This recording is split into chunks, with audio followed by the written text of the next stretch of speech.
మా పై కోదండ రామ కోదండ కోదండ రామ పాహి కోదండ రామ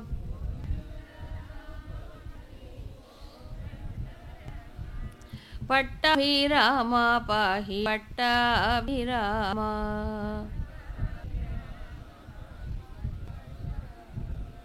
పట్టాభిరామ పాహి పట్టాభిరామ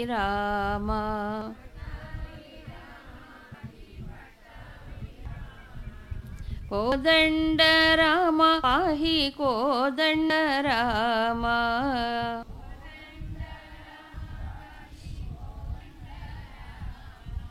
పట్టాభిరామ పాహి పట్టాభిరామ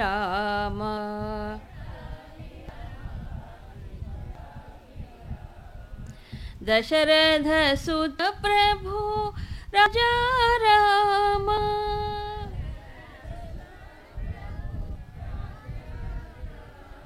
కౌసల్య సుత విభూ సీతారామ కౌసల్య సుత సీతా కోదండ రామ పాహి కోదండ రామ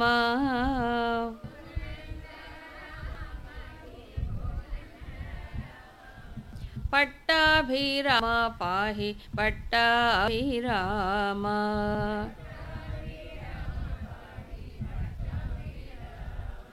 జానకి ప్రియకర రాజా రామ జానకి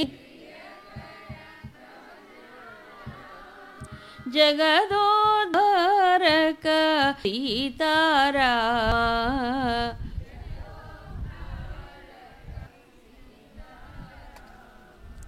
జానకి ప్రియకర రాజా రామ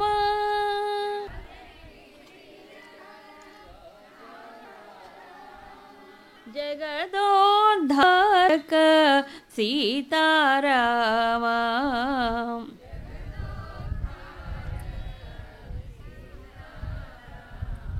కోదండ రామ పాహి కోదండ రామ కోదండ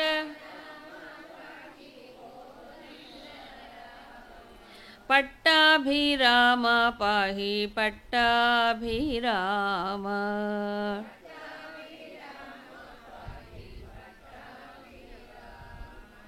శ్యామల కోమల రాజా రామ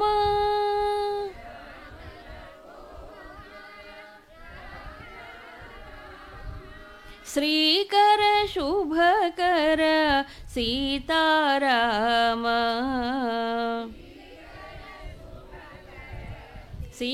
సీతారామ కోదండ రామ పాహి కోదండ రామ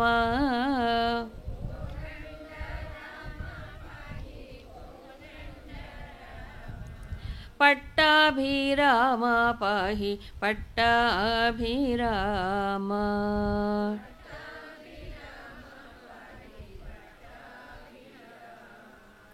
రఘుకుల తిలక రాజా రామ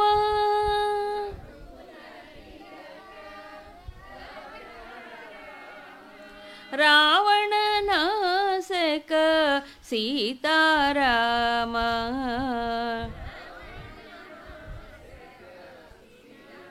రామ కోదండ రామ పాహి కోదండ రామ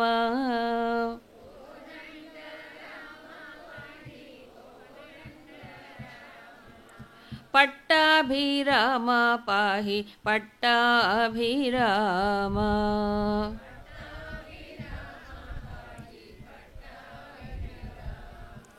మారుతి సేవిత రాజా రామ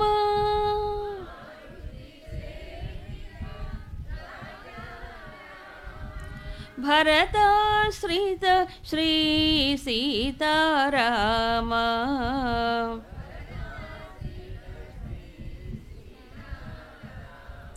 కోదండ రామ పాహి కోదండ రామ.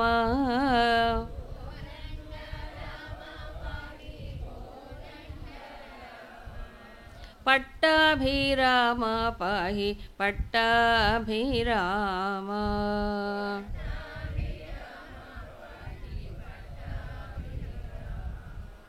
పట్టాభిరామ పాహి పట్టాభిరామ.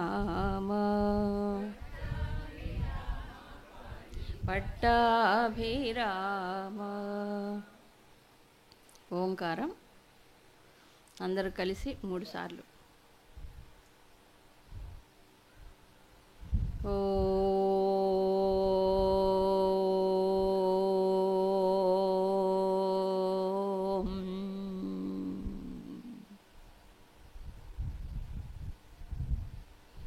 ఓం.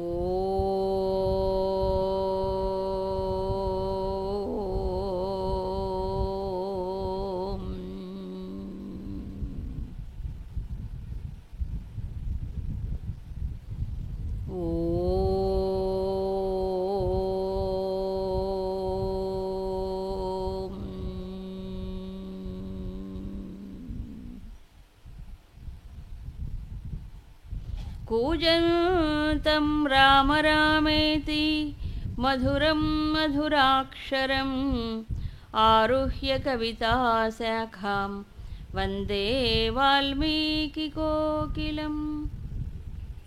అంజనానందనం వీరం జానకీశోకనాశనం కపీశమక్షహంతారం వందే లంకాభయంకరం. ఉల్లంఘ్య సింధోః సలిలం సలీలం యశోకవహ్నిం జనకాత్మజాః ఆదాయ తేనైవ దదాహ లంకాం నమామి తం ప్రాంజలిరాంజనేయం. ఆంజనేయమతిపాటలాననం కాంచనాద్రికమనీయ విగ్రహం పారిజాతతరుమూలవాసినం భావయామి పవమాననదనం.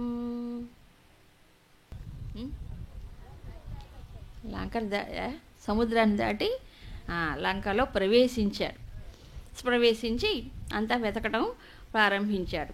సరే, రావణాసురుడి యొక్క అంతఃపురం అని అంటే ఓ చిన్న భవనం కాదు కదా, కొన్ని భవనముల సముదాయం, కొన్ని మైళ్ళు ఉంటుందట ఆయన అంతఃపురం అంతా. మరి అనేక భవనాలు ఉన్నాయి, ఒక్కోటి. అందులో 100ల మంది స్త్రీలు. రావణాసురుడు ఎత్తుకొచ్చిన వాళ్ళు 1-2 కాదండి, ఇంతకుముందు 100ల మందిని ఎత్తుకొచ్చాడే. సో వాళ్ళందరితో నిండిపోయింది ఆ భవనం అంతా. సరే, ఇంతమంది రావణాసురుడికి వసులై ఆనందంలో సుఖంలో వాళ్ళందరూ ఉన్నారు. అవన్నీ మొత్తానికి లంకా నగరాన్ని పరిశీలించి చూశాడు ఆయన. అక్కడ ఉండే కల్చరు, ఏమంటారు, సంస్కృతి, స్త్రీలు పురుషులు వాళ్ళ జీవన విధానము అంతా కూడా ఆయనకి ఆ మొత్తం అర్థమైపోయింది చూడండి. సో ఇప్పుడు ఇది పరిశీలనగా మనం చూస్తే ఇప్పుడు మోడర్న్ లైఫ్లో లంకలో ఎలా ఉందో ఇప్పుడు మనం అలాగే ఉన్నాం. నిజమే. అంటే ఏంటి, సుఖభోగాలకి ఎక్కడ నివాసమో అది లంక అండి. ఎప్పుడైతే ధర్మము దైవము అనేటువంటి వాటితో మానవుడు జీవిస్తాడో అప్పుడు అది అయోధ్య. అది తేడా రెండిటికి. సుఖాలే ప్రధానం కాదు, సుఖమే ప్రధానం, భోగమే ప్రధానం, విలాసవంతమైన జీవితమే ప్రధానం అనుకుంటే అది లంక అయిపోతుంది అంతే. కాబట్టి వాళ్ళకి ఒక హయ్యర్ వాల్యూస్ ఉండవు, ఉన్నతమైన విలువలు ఉండవు. అలా అయితే అలాంటి ప్రదేశంలో కూడా మన వర్ణన చూస్తే మంచివాళ్ళు ఉన్నారు, పాతివ్రత ధర్మాన్ని వహించే స్త్రీలు ఉన్నారు, మరి కొంతమంది పురుషులు మంచిగా వివేకం విచక్షణతో ఆలోచించే వాళ్ళే ఉన్నారంటే మెజారిటీ ఇలాగుంటే మైనారిటీ అలాగుంటుంది, అది తేడా. సరే, ఉన్నారు. మరి ఇంతమందిని చూశాడు, కానీ మరి సీతమ్మ మాత్రం కనిపించలేదు. సీతమ్మని చూడలేదు, కానీ ఆయన ఊహించుకొని గుర్తుపట్టాల్సిందే. చాలా ఛాలెంజింగ్ ఇష్యూ ఇది నిజానికి. చూడని ఒక స్త్రీని మరి స్త్రీలలో చూడాలి, ఎలా చూడాలి? మరి ఆయన చూస్తూ పరిశీలించి చూడాల్సిందే కదా. చాలా కష్టమైన పని ఆయనకి నిజానికి. ఆనవాళ్ళు ఇచ్చాడు కానీ రాముడు ఊహించుకోవాలి. సరే, అయితే ఆయన మనసులో ఒక ముద్ర ఉంది, సీతాదేవి అంటే ఇలా అని. దీంట్లో వాల్మీకి చెప్తున్నారు, సనాతనే వర్త్మని సన్నివిష్టాం రామే క్షణాం తాం మదనాభివిష్టాం భర్తుర్మన శ్రీమదను ప్రవిష్టాం స్త్రీభ్యో వరాభ్యశ్చ సదా విశిష్టాం. ఇక్కడ సీతాదేవి కనిపించలేదు అని ఊరికే చెప్పలేదు వాల్మీకి.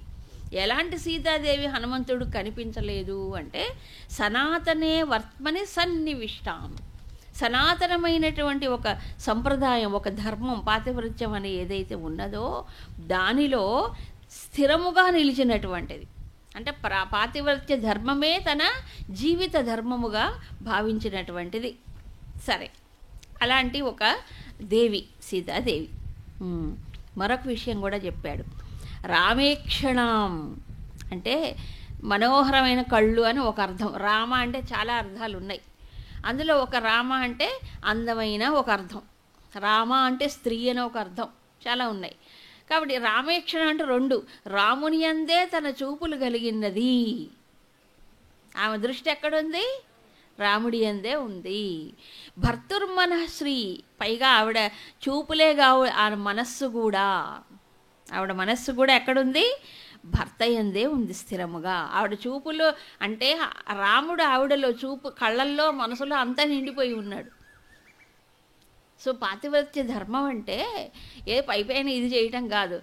తను మన ధన్ అంటారు చూడండి, త్రికరణములు కూడా శుద్ధిగా తన భర్త యందు నిలిచినటువంటిది ఆవిడ. సరే, కాబట్టి ఆవిడ ఎప్పుడు కూడా స్త్రీభ్యో వరాభ్యస్, ఎంతమంది ప్రపంచంలో స్త్రీలు వాళ్ళందరికంటే శ్రేష్టమైనటువంటిది సీతాదేవి. అలాంటి సీతాదేవి కనిపించలేదట. నిన్న రామకృష్ణ సేవా సమితి అని చెప్పారు, వివేకానంద స్వామి చెప్పింది ఇదే.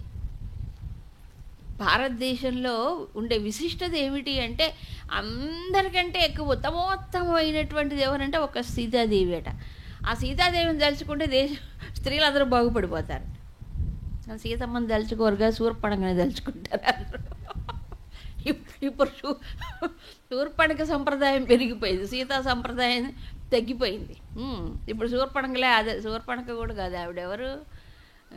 శూర్పణకేగా, శూర్పణకే ఆవిడే. సరే, అలాంటి సంప్రదాయాలు ఎక్కువైపోయాయి.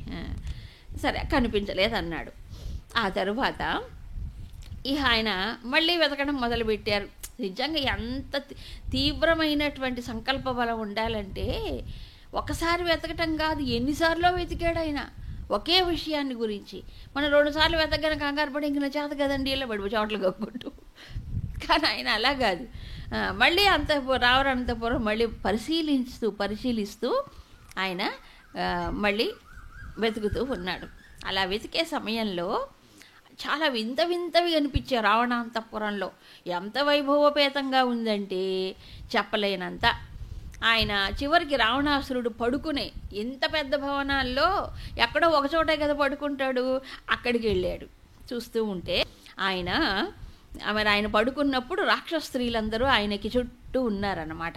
వాళ్ళు ఏం చేస్తున్నారు అంటే రక్షిస్తూ ఉన్నారు. అంటే లేడీ పోలీసులు అప్పుడే ఉన్నారు, అంతే కదా.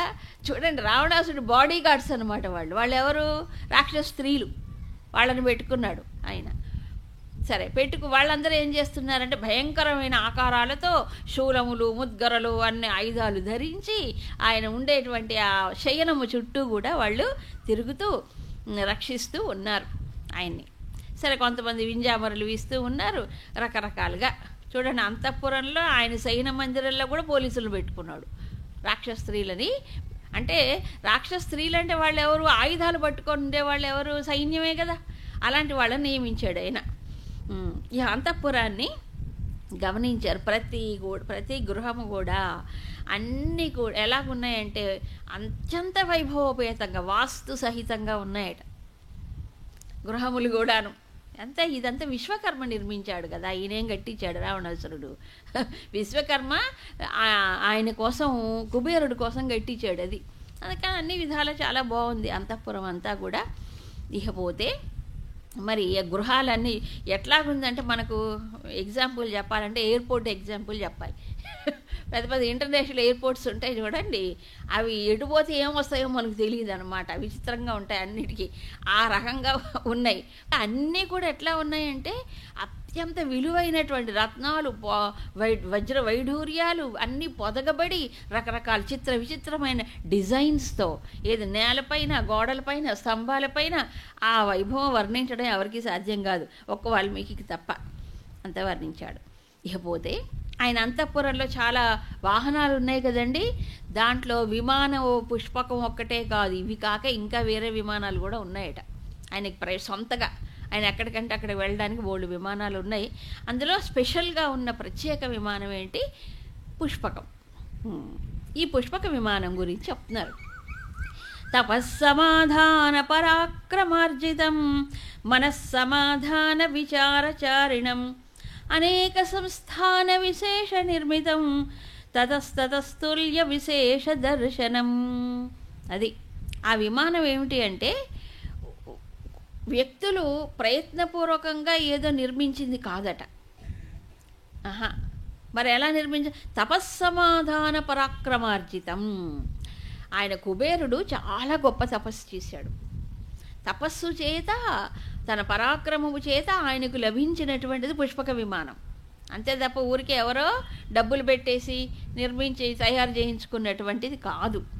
ఇంకో స్పెషాలిటీ ఏంటంటే, ఆ విమానము దాంట్లో ఎవరైతే కూర్చుంటారో, మెయిన్గా ఉంటాడు కదా ఓనర్, వాళ్ళ యొక్క మనస్సును బట్టి, మనసులో ఉండే అభిప్రాయాన్ని బట్టి అది వెళ్ళిపోతూ ఉంటుంది.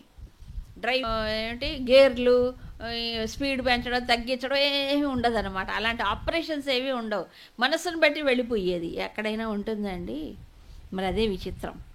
అంతేకాదు, ఎక్కడెక్కడ విశేషమైనటువంటి ఆకారాలతో కూర్చోవడానికి అన్ని రకాలైన ఫెసిలిటీస్ దాంట్లో ఉన్నాయట. అంత గొప్ప విమానం ప్రపంచంలో ఎక్కడా లేదు. విశిష్టమైన నిర్మాణము, విశేషములన్నీ ఉన్నాయి. అలాంటిది అక్కడ కనిపించింది. పెద్దది విమానం అంటే మనకు మహా అయితే బోయింగ్ పెద్దది అని అనుకుంటాం. ఆ బోయింగ్ ఎందుకు పనికిరాదు? ఎందుకంటే దాంట్లో అకామిడేషన్ ప్రాబ్లం లేదు. ఎందుకని ఎంతమంది కూర్చున్నా ఇంకో సీటు ఖాళీ. అలాంటి విమానం ఎక్కడైనా ఉంటుందా?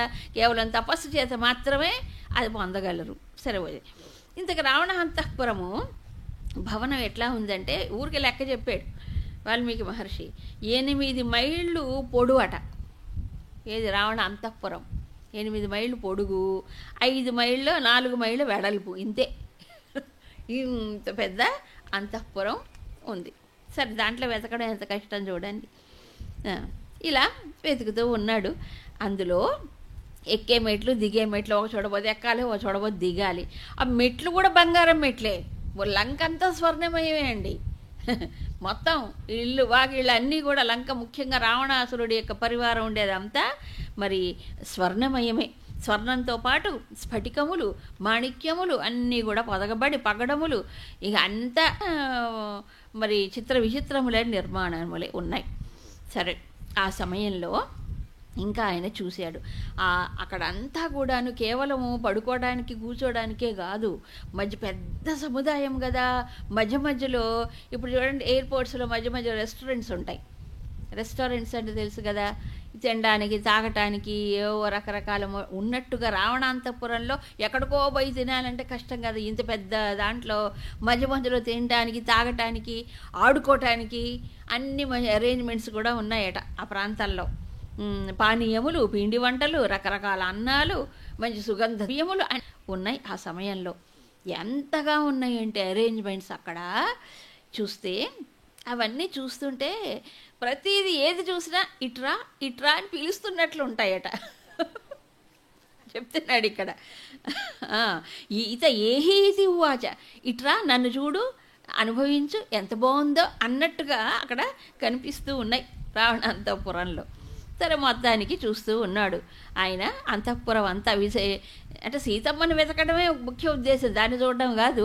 మధ్య మధ్యలో అవన్నీ కూడా కనిపించాయి ఆయనకి.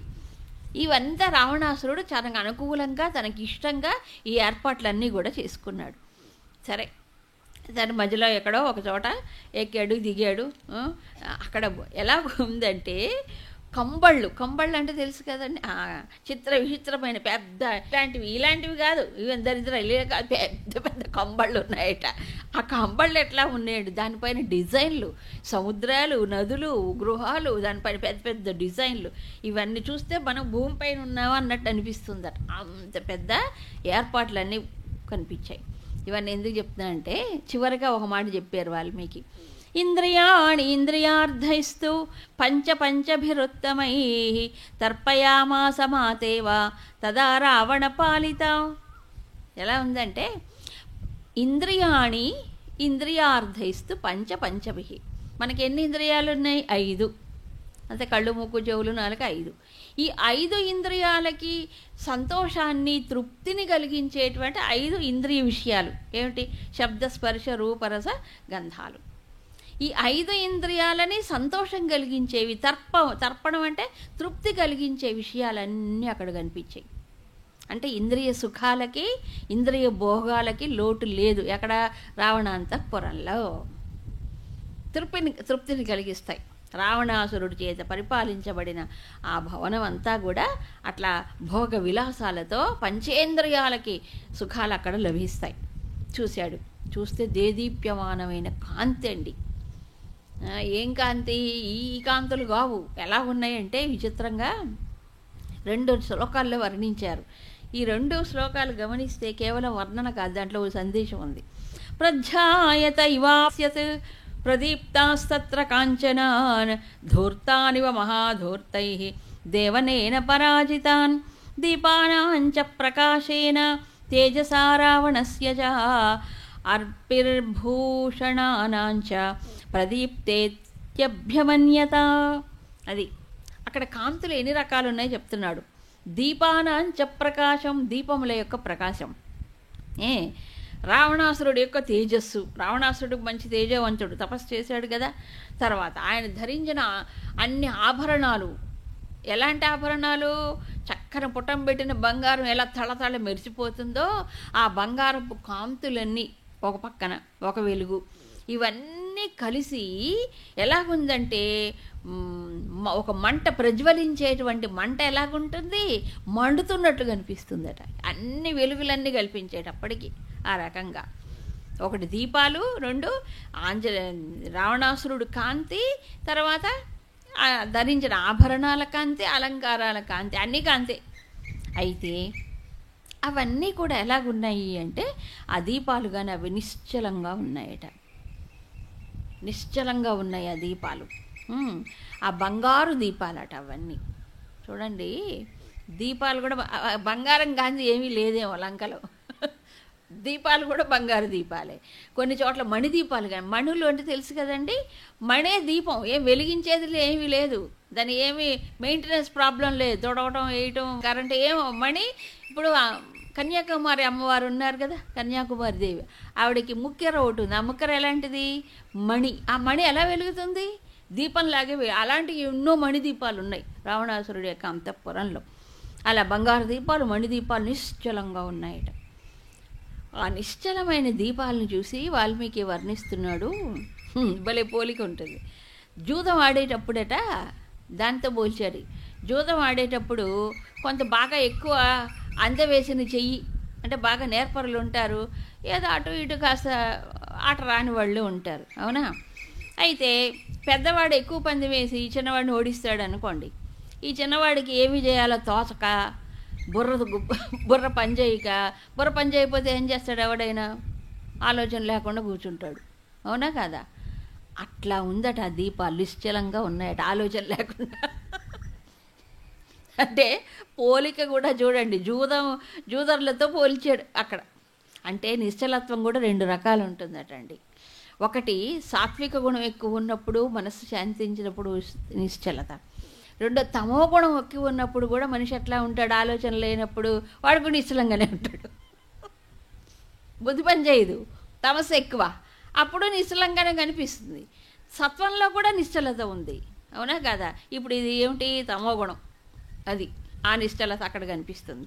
శ్మశాన శాంతి అంటా చూడండి, అలాగా. శ్మశాన శాంతంగా ఉండదు, ఎందుకు? మనుషులు ఎవరు ఉండరు కాబట్టి. అట్లాంటి వర్ణన చేశాడు ఈ రావణాసురుడు అంతఃపురాన్ని. తర్వాత ఇక రావణాసుడు నిద్రిస్తున్నాడు కదండి. ఎట్లాగున్నాడు అంటే ఒక బుసలు కొడుతున్న పెద్ద సర్పం ఎట్లా ఉంటుంది, ఆయన ఉచ్ఛ్వాస నిశ్వాసలు సర్పం అక్కడ ఉన్నట్లుగా భ్రాంతి గొలిపేటట్లుగా ఉందట. అనేవాడు కొంతమంది ఉచ్ఛ్వాస నిశ్వాసాలు కూడా అలా ఉంటాయి, భయంకరమైన శబ్దం వస్తుందన్నమాట వాటిల్లోంచి. పెద్ద పావుందేమో అన్నట్టు అనిపించిందట అతనికి. ఒక రకం ఒక్కసారిగా భయం వేసిందట ఆయనకి ఒక్క క్షణం. సరే ఎందుకులే వీడి దగ్గర పోవటం, ముందు మా సీతమ్మని చూడాలి, వీడి దగ్గర ఇప్పుడే ఎందుకులే అనుకొని దూరంగా వెళ్ళిపోయాట స్వామి. వెళ్ళిపోయిన తర్వాత దూరంగా అక్కడ ఒక వేదిక ఉందట, కొంచెం అంత దగ్గర దూరంలో. అక్కడికి వెళ్ళి నిద్రిస్తున్న వాడిని పరిశీలించి చూశాడు. దగ్గరగా ఎందుకు చూడడమో అందుకని దూరంగా వెళ్ళి పరిశీలించి చూశాట. చూస్తే శరీరం అంతా అలంకారాలు ఉన్నాయి. నిద్రపోతున్నప్పుడు కూడా ఆ రోజుల్లో అలంకారాలు, ఈ రోజుల్లో అన్నీ తీసేసి నిద్రపోతున్నప్పుడు కూడా అలంకారాలతో నిద్రించేవారు రాజులు రాణులు ఆ రోజుల్లో అంతా కూడా. సరే మొత్తానికి ముఖ్యంగా బాగా మహాబలవంతుడు కదండి. ఆయన బాహువుల పైన బంగారు ఏమిటో అంటారు అవన్నీ ధరించి ఉన్నట్టు ఆయన చూశాడు. చూస్తే ఇంకా కొన్ని ఆభరణాలతో పాటు మరికొన్ని గుర్తులు కనిపించాయట. ఐరావత విషాణాగ్రై ఆపీడన కృతణో వజ్రోల్లిఖిత పీనాంసౌ విష్ణుచక్ర పరీక్షితౌ. అతని బాహువుల పైన కొన్ని ఏమిటి గుర్తులు, గాయాలు కనిపించాయి, మానిన గాయాలు. గాయాలు అయితే మానితే ఎట్లాగుంటాయి, కొంచెం మచ్చలు కనిపిస్తాయి. అవి ఎక్కడి నుంచి వచ్చాయి ఆ మచ్చలు? ఆయనకి ఎవరు గాయపరిచారంటే అనేక సార్లు యుద్ధం చేశాడు రావణాసుడు. ఎవరితో? దేవతలతో అందరి దేవతలతో యుద్ధం చేశాడు. విష్ణు భగవానుడితో కూడా ఇంతకుముందు ఎప్పుడో చేసి ఉంటాడట. ఐరావతం అంటే తెలుసుగా, దేవేంద్రుడు వాహనం. దేవేంద్రుడితో యుద్ధం చేస్తున్నప్పుడు ఈ ఐరావతం ఉంటుంది, దాని దంతాలు ఉంటాయి కదా, ఆ దంతాలు అతను కుచ్చుకుంటాయట. యుద్ధం చేసేటప్పుడు కుచ్చుకుంటాయి కదా, ఆ కుచ్చుకున్నప్పుడు ఆయన గాయాలు కనిపిస్తున్నాయట అక్కడ. అంతేకాదు దేవేంద్రుడు వజ్రాయుధాన్ని కూడా ప్రయోగిస్తుంటాడు కదా, ఆ వజ్రాయుధ దెబ్బలు కూడా కనిపించాయట. అంటే వజ్రాయుధం కూడా తట్టుకొని నిలబడ్డాడు రావణాసురుడు, అంత బలవంతుడు. పైగా విష్ణు చక్రం అంటే సుదర్శనం. ఆ విష్ణు చక్రాన్ని ప్రయోగించినప్పుడు అది కూడా అతని శరీరం పైన గాయాలు ఏర్పరిచినాయట. అంత బలవంతుడు, అన్నిటినీ ఎదుర్కొని తట్టుకొని నిలబడగలిగినటువంటి గొప్ప పరాక్రమవంతుడు అని చెప్పచ్చు. ఆ గుర్తులు దాన్ని బట్టి తెలుస్తున్నాయి. ఇహ రావణాంతఃపురంలో చెప్పారు కదండి, చాలామంది స్త్రీలంటే ఏదో చదువురాని వాళ్ళు కాదు, వాళ్ళందరూ కళల్లో నైపుణ్యము కలిగిన వారట. నృత్య గీత వాయిద్యముల్లో అందరూ కూడా ఒక ఆర్ట్స్ కాలేజ్ లాగా ఉందట. ఆర్ట్స్ కాలేజ్ అంటే సంగీతంలో వాయిద్యాలన్నీ వాయించటంలో పాట పాడటంలో వీణ వాయించటంలో మద్దెలు మృదంగం ఒకటేంటి అన్నీ కూడా ఆ స్త్రీలు అన్ని కళల్లో ఆరితేరినటువంటి వారు. అందుకని రోజు గానా బజానే రావణాంతఃపురంలో. అంటే ఏదో ఒకరోజు ఏర్పాటు చేసి రావణాపురం నిత్యము జరుగుతూ ఉంటాయట అలాంటి కార్యక్రమాలు. కాబట్టి వాళ్ళ రోజు కూడా సెలబ్రేషనే వాళ్ళకి. ఏమిటంటే ఆటలు పాటలు నృత్యాలు గీతాలు అలా చేసుకుంటూ భోగ లాలసత్వం అదంతా. సరే మొత్తానికి ఇంతమంది స్త్రీలను చూశాడు, కానీ సీతమ్మలాగా ఎవరూ కనిపించలే. ఇంతలో మరొక చోట ఒక ప్రత్యేకమైన ఒక శయనం, మంచి అందమైన శయనం ఏర్పాటు చేయబడింది. ఇప్పటి వరకు చూసిన వాళ్ళందరికంటే అత్యధికమైన సౌందర్యముతో ప్రకాశించే ఒక స్త్రీ కనిపించింది. ఆవిడ మామూలుగా అత్యద్భుతమైన సౌందర్యం ఎప్పుడూ చూడలేదట ఆయన. మంచి అలంకారాలతో ఆ భవనం అంతా ఆవిడకి సౌందర్యంతో కాంతివంతమైన దేదీప్యమానంగా వెలుగుతుందా అన్నట్లుగా అంత ఉత్తమమైన స్త్రీని ఒక ఆమెను చూశాడు. పసిమి ఛాయ, బంగారు ఛాయలో ఉందట. రావణాసురుడికి ప్రియమైన పత్ని ఆవిడ. కానీ ఈయనకు తెలియదు, ఆంజనేయ స్వామికి. వాల్మీకి రాశారు కానీ ఆంజనేయ స్వామికి తెలియదు కదా. చూసి ఒక్క క్షణము అంత సౌందర్యం ఎవరికి ఉంటుంది, లోకాతీతమైన సౌందర్యం ఉందట ఆవిడికి. చూసి సతాం దృష్ట్వా మహాబాహు భూషితాం మారుతాత్మజ తర్కయామాస సీతేతి రూపయౌవన సంపదౌ హర్షేణ మహతాయుక్త ననందహరియూధప. అది ఒకసారి చూసేటప్పటికి హనుమంతుడు ఇంకా ఆమెను చూసి తర్కయామాస సీత ఇతి, అంటే ఈవిడ సీతాదేవి కాబోలు అని తర్కించుకుంటున్నాడు లోపల. ఒక్క క్షణం అబ్బో సీతాదేవి అని అనిపించేటప్పటికి ఆనందానికి అవధులు లేకుండా అయిపోయిందనమాట. ఒక్కసారి ఏం చేశాడు, ఆనందం ఎక్కువైపోతే ఏం చేస్తారు ఎవరైనా, ఏదో రకంగా ఎక్స్ప్రెస్ చేస్తాడు దాన్ని. మరి మన స్వామి కపి రూపంలో ఉన్నారు కదా, ఏం చేశారు ఆయన, ఆ స్ఫోటయామాస సుచుంబపుచ్చం ననంద చిక్రీడ జగౌ జగామా స్తంభాన్నరోహన్నిపపాత భూమౌ నిదర్శయన్ స్వాం ప్రకృతిం కపీనాం. ప్రకృతిం కపీనాం, కపి అంటే వానరుడు, వానరుడు యొక్క స్వభావాన్ని ఒక్క క్షణం చూపించట. ఎక్కువ ఆనందం వచ్చేటప్పటికి స్వామి ఏం చేశారట, అక్కడ తోక చాలా ప్రీతి, ఇలా తోకని ఇట్లా ముద్దు పెట్టుకుంటాడు. తర్వాత రెండోది ఏం చేశాట, ఎక్కువ ఆనందం అయిపోయి అక్కడ పెద్ద స్తంభం కనిపిస్తే గడగడా పైకి ఎక్కేసి ఒక్కసారి కిందికి దూకేట. ఆనందం ఎక్కువైపోయేటప్పటికి నిలదొక్కోలేక పైకి ఎక్కి కిందికి దూకేట. అప్పుడు వానరుడుగానే కనిపించేట, నిజ స్వభావాన్ని కొంత వెల్లడించాడు. ఒక్క క్షణం, మరుక్షణంలో ఆలోచించాడు. ఒక క్షణమే అది, మరుక్షణంలో ఆలోచన మొదలైంది. ఏమిటంటే ఇప్పుడు ఎలా అన్నాడు, జగామ చాపరాం చింతాం సీతాం ప్రతి మహాకపి. ఇందాక అన్నాడు మామూలు వానరుడని, ఇప్పుడు మహాకపి. ఎందుకు మహాకపి, వానరుడగా అల్పంగా ఆలోచించట్లేదు, ఇప్పుడు సెకండ్ థాట్ మళ్ళీ ఆలోచించట. అపరాం చింతాం, దీన్ని సెకండ్ థాట్ అంటారు. మొట్టమొదటిగా వచ్చే ఆలోచన ఒకటి, మళ్ళీ తర్వాత రెండవ ఆలోచన, ఇప్పుడు లోతుగా ఆలోచించడం మొదలుపెట్టేట. అవును, ఈవిడ సీత ఎలాగవుతుంది, సీత అయితే రావణాంతఃపురంలో ఇలా నిద్రిస్తుందా ఆలోచించాడు. ఇది విచక్షణ. చూడగానే ఏదో ఇదైపోకూడదు, వెంటనే నిర్ణయం తీసుకోకూడదు. మనకు మనసు తోచిందే నిజంగా అది గుర్తుపెట్టుకోవాలి, ఆలోచన చెయ్యాలి. ఇక్కడ మనకు స్పష్టంగా కనిపిస్తుంది అది. ఏమనుకుంటున్నారు, తర్కించుకుంటున్నాడు ఆంజనేయ స్వామి. అక్కడ ఆయన డిస్కస్ చేయడానికి ఆధారం ఏమీ లేదు, ఎవరు లేరు పక్కన. ఏమ్మా నువ్వు సీతమ్మ అని అడగటానికి లేదు, అక్కడ అడగకూడదు కదా. మరి ఏం చేయాలి, తనకు తానుగే తర్కించుకోవాలి లోపల. అది నరామేణ వియుక్త సా స్వప్తుమర్హత భామిని నభోక్తుం నాప్యలంకర్తుం నపానముపసేవితుం నాణ్యం నరముపస్థాతుం సురాణామపి చేశ్వరం నహి రామ సమః కశ్చిత్ విద్యతే త్రిదశేష్వపి అన్యేయమితి నిశ్చిత్య పానభూమౌ చచారసః. అప్పుడు ఆయన అనుకుంటాడు, సీతాదేవి అయితే రాముడు పక్కన లేకుండా ఇన్ని అలంకారాలు చేసుకొని బాగా కడుపు నిండా తిని ఇక నిద్రపోతుందా, నా పానపు అసలు ఆవిడ నీళ్లు తాగుతుందా, ఈ పానయ్యాలు తాగుతుందా, అన్నం తింటుందా, కంటి నిండా నిద్రపోతుందా రాముడు లేకుండా సీతాదేవి అనుకున్నాడు. నాణ్యం, పైకి రావణాంతఃపురంలో సీతాదేవి వచ్చి ఎలా నిద్రిస్తుంది, నా అన్యం నరముపస్థాదం, రాముడు తప్ప మరొక చోటికి సీతాదేవి వెళ్ళి హాయిగా నిద్రించదు. కాబట్టి సురాణామపి ఈశ్వరం, దేవతలకి అధిపతి అయినటువంటి వాణ్ణి కూడా సీతాదేవి మనసులో చోటు ఇవ్వదు, మనసులో భావన ఆలోచన కూడా రానివ్వదు సీతమ్మ కదా. అందుకని ఎవరోలే సీతమ్మ కాకపోవచ్చు, సీతాదేవి అయితే ఇలా ఉండదు. ఇప్పుడు రెండో ఆలోచన వచ్చింది. కాబట్టి మనిషి ఎప్పుడైనా అప్పటికప్పుడు ఫస్ట్ థాట్ నిజం అనుకోకూడదు. ఎందుకంటే తను వెతుకుతున్న దాంట్లో దొరికిందంటే అప్పుడు ఆనందం వచ్చేసి అక్కడ విచక్షణ ఉండదు. అందుకని లోతుగా ఆలోచించాలి ఎప్పుడైనా అంతే. అది సరే, చాలామంది స్త్రీలు ఉన్నారు, ఆడి పాడి అలసిపోయి అస్తవ్యస్తంగా నిద్రపోతూ ఉన్నారు వాళ్ళంతా. అంతేగా, గానా బజానాలు ఏం చేస్తారు, అలసిపోతుంటారు. మన వాళ్ళు అంతే కదా, రాత్రిపూట అంతా ఎగిరి ఎగిరి ఎగిరి రెండో రోజు 10ంటికి లేస్తారు. ఇప్పుడు జరిగేది అదే, లంకలో ఏం జరుగుతుందో ఇప్పుడు అలాగే జరుగుతుంది మన దేశంలో. మన పిల్లలే, ఎవరో కాదు చేస్తున్నారు. కాబట్టి లంకే. సరే, అంతా చేస్తూ ఉన్నప్పుడు స్వామివారికి ఒక ఆలోచన వచ్చింది. ఆలోచన కాదు, చింత కలిగిందట.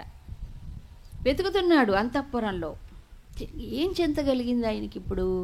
నిరీక్షమాణశ్చ తదాతాః శ్రియస్స మహాకపిః జగామ మహతీం చింతాం ధర్మస్సాధ్వస శంకితః. మరి సీతాదేవిని చూడాలి, ఇందాక చూసి సీతమ్మే అనుకున్నాడు ఒక్క క్షణం, మళ్ళీ తర్వాత ఆలోచిస్తే కాదని నిర్ణయించుకున్నాడు. ఇలా మరి పరిశీలించి చూడాలి, అవునో కాదో చూడాలి, ఆమె ధరించిన నగలేదో ఇవన్నీ ఉంటాయి కదా. ఎట్లాగూ ఎవరితో మాట్లాడడానికి లేదు, పలకరించడానికి లేదు, చాలా కష్టమైన పరిస్థితి. అందుకని తనకు తానే లోపల అంతే ఆలోచన చేసుకోవాలి. ఈ చేస్తున్నప్పుడు చింత కలిగిందట ఆయనకి. ఏం చింత? ఆయన అనుకున్నాడు, నేను ఏమన్నా అధర్మం చేస్తున్నానా, ధర్మ లోపం ఏమైనా కలిగిందా అని ఆలోచించుకుంటున్నాడు.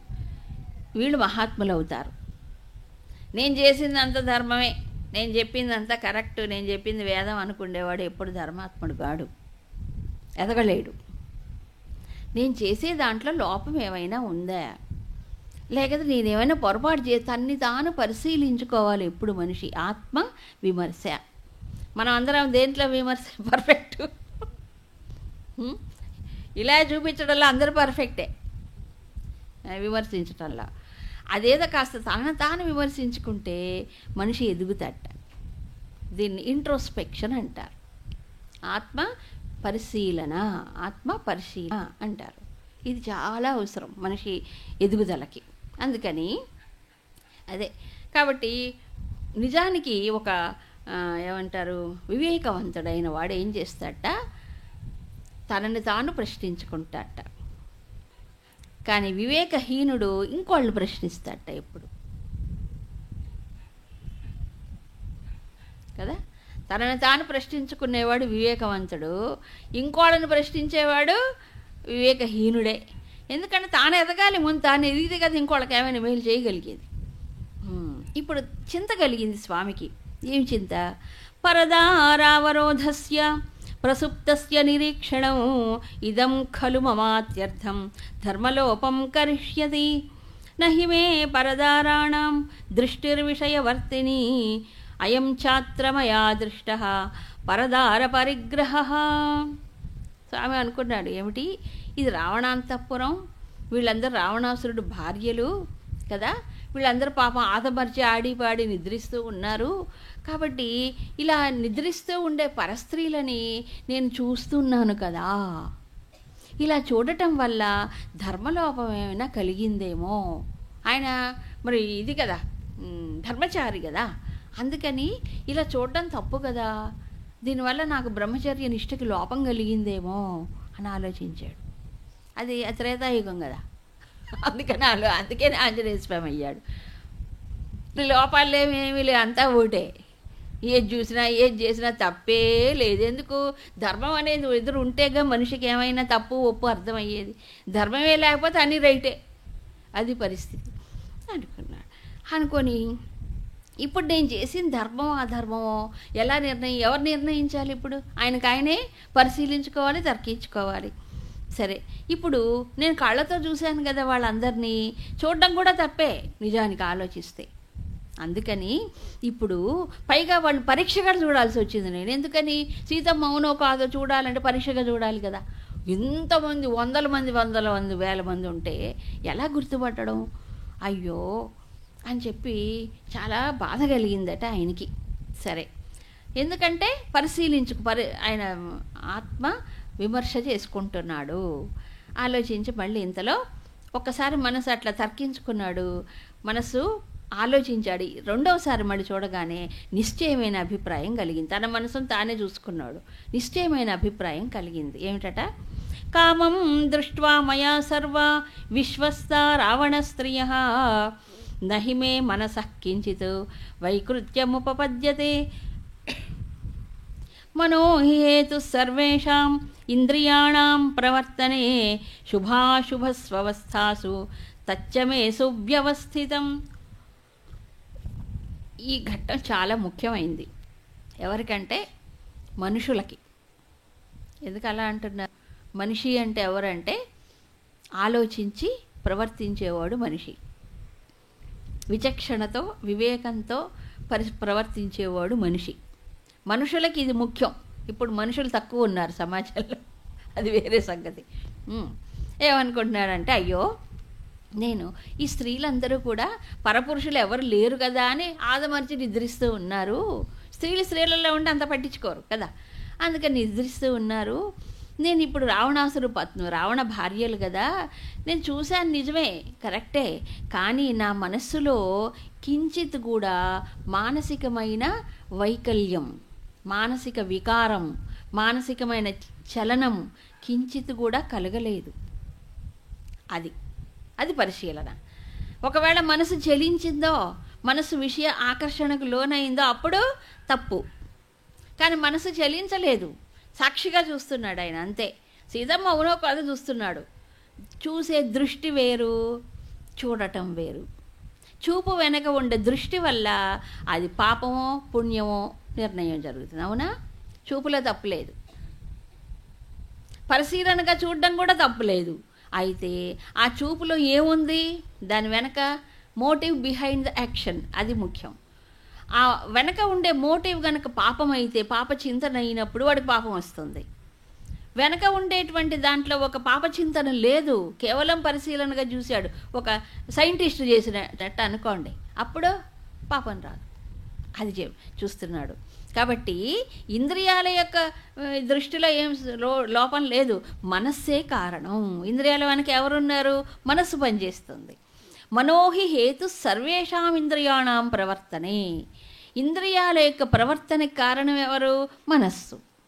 మనస్సులో గనక పాపచింతన ఉంటే, పాప దృష్టి ఉంటే, అప్పుడు చూపులో పాపం వస్తుంది. అంతే కదా? మనసులో అలాంటిది లేనప్పుడు అప్పుడు చూపు పాపం అనేటువంటిది రాదు. అవునా కాదా? కాబట్టి దేన్ని బట్టి నిర్ణయించుకోవాలి? మనస్సును బట్టి. మనసే ప్రధానం. కాబట్టి ఆంజనేయ స్వామి ఇంత పరిశీలించుకున్నాడు ఆయన. చూస్తే ఏంట్లే, తింటే ఏంట్లే, వింటే ఏంట్లే, ముట్టుకుంటే ఏంట్లే, అది ఈ రోజులు. ఇప్పుడు ఏం చేసినా తప్పు లేదు.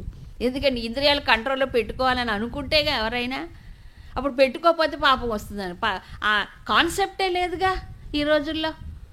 ఏది తప్పు లేనటువంటి రోజులు వచ్చేసాయి. ధర్మం ఏంటి అధర్మం ఏంటి ఎక్కడ విచక్షణ లేనే లేదు.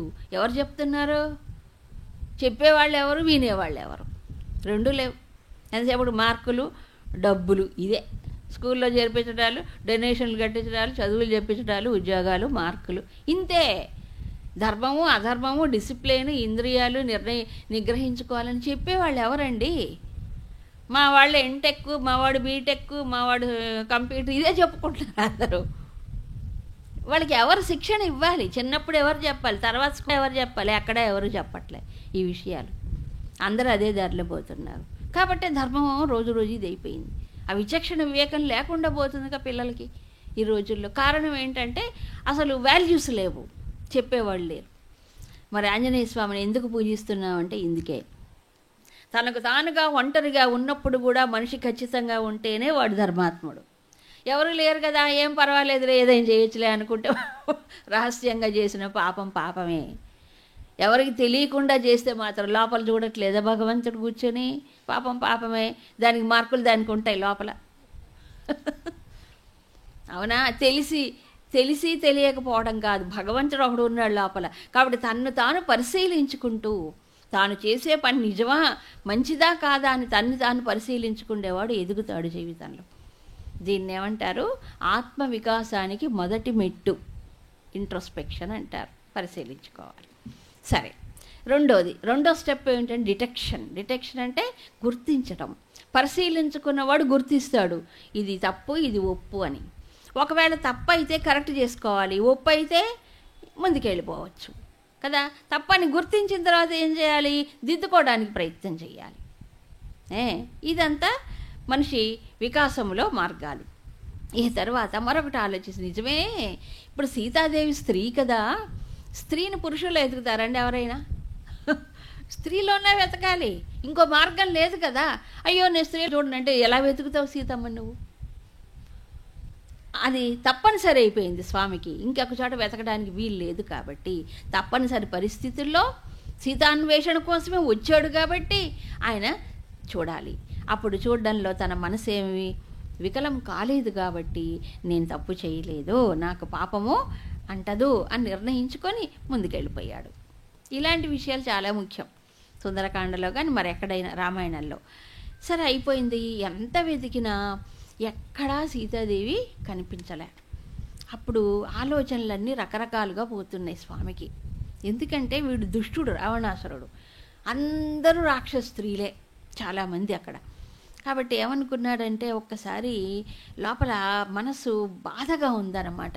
అయ్యో సీతాదేవి మరణించిందేమో, లేకపోతే నాకు ఎందుకు కనిపించదు సీతమ్మ అని అనుకుంటాడు.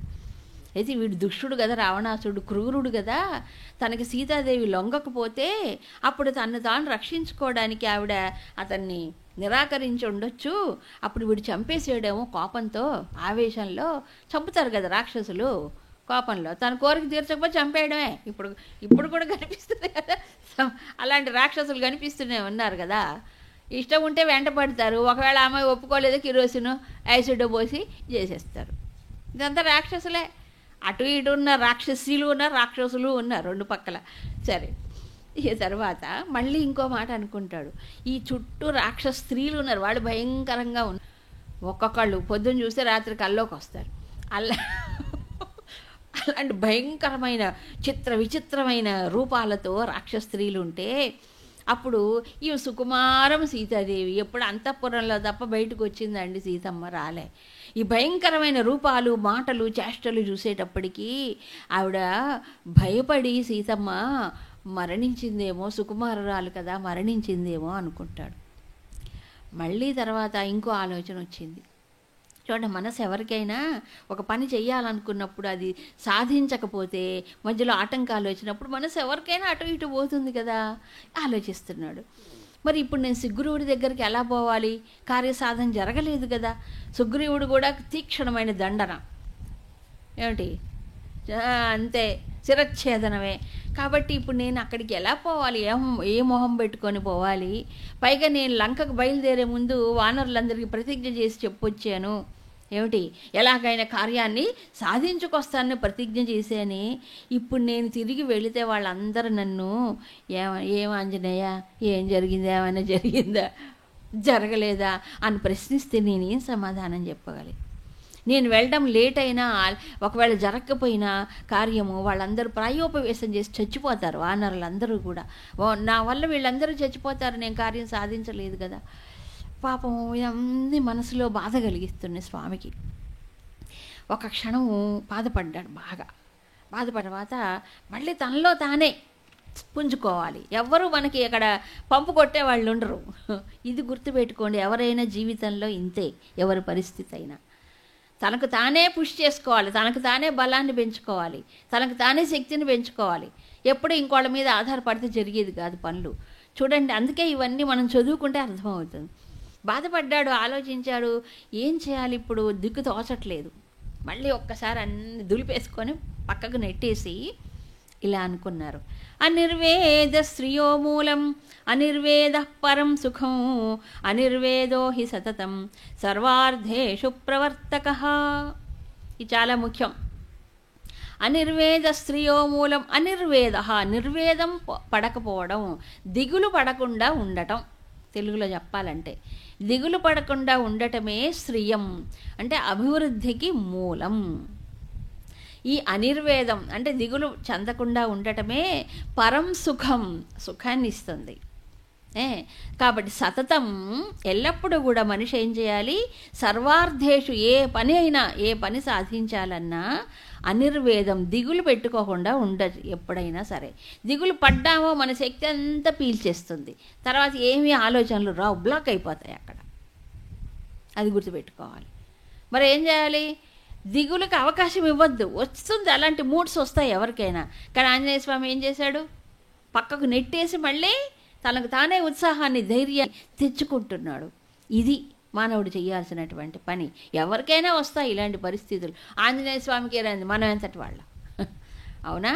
కాబట్టి మానవుడు ఎప్పుడు ఎవరికి వాళ్ళు ఒంటరిగా పోరాడాల్సిందే జీవితంలో. అది తర్వాత కరోతి సఫలం జంతో కర్మ యత్తత్ కరోతి సహా తస్మాదనిర్వేద కృతం యత్నం చేష్టేహ ఉత్తమం అదృష్టాంశ్చ విచేష్యామి దేశాన్ రావణ పాలితాన్. కాబట్టి ఈ జీవులందరికీ యత్తత్ కర్మ, ఎవరెవరు ఏ పని చెయ్యాలనుకున్నారో ఆ పని సఫలము కావాలి అంటే అనిర్వేదం. ముందు నిర్వేదం అంటే దిగులు పడకూడదు. ఫస్ట్ పాయింట్, మనసులో అలాంటి దానికి అవకాశం ఇవ్వకూడదు. ఎప్పటికప్పుడు దాన్ని పక్కకు నెట్టేసేయాలి. కాబట్టి నేను ఇప్పుడు తిరిగి ఉత్సాహంతో మళ్ళీ ప్రయత్నం చేస్తాను. ఈ లంకలో మొత్తం అంతా తిరిగి మళ్ళీ మళ్ళీ మళ్ళీ నేను వెతుకుతాను. ఇలా దిగులు పడికి మూల కూర్చుంటే ఏం ప్రయోజనం? మళ్ళీ ప్రయత్నం చేయాలి. Try try try again and again, అంతే, ప్రయత్నం చెయ్యాలి. సరే, ఈసారి స్వామి ఏమనుకున్నాడంటే, ఇంతకు ముందు వెతకని ప్రాంతాలు కొన్ని ఉన్నాయి. ఇప్పుడు పెద్ద పెద్ద అంతఃపురాలే వెతికాడు. ఏమో చిన్న చిన్న ప్రాంతాల్లో కూడా ఏ మూలైనా ఉంటుందేమో తెలియదు కదా. అందుకని ఇప్పుడు ఏం చేశారు ఆయన, భూగృహాలని ఆ రోజుల్లో ఉండేవి, నేలమాళిగలు అంటారు చూడండి, తెలుసు కదా, పూర్వకాలం ఉండేవి భూగృహాలు, అండర్ గ్రౌండ్ అన్నమాట. అలాంటివి చూడలేదు ఇంకా ఆయన.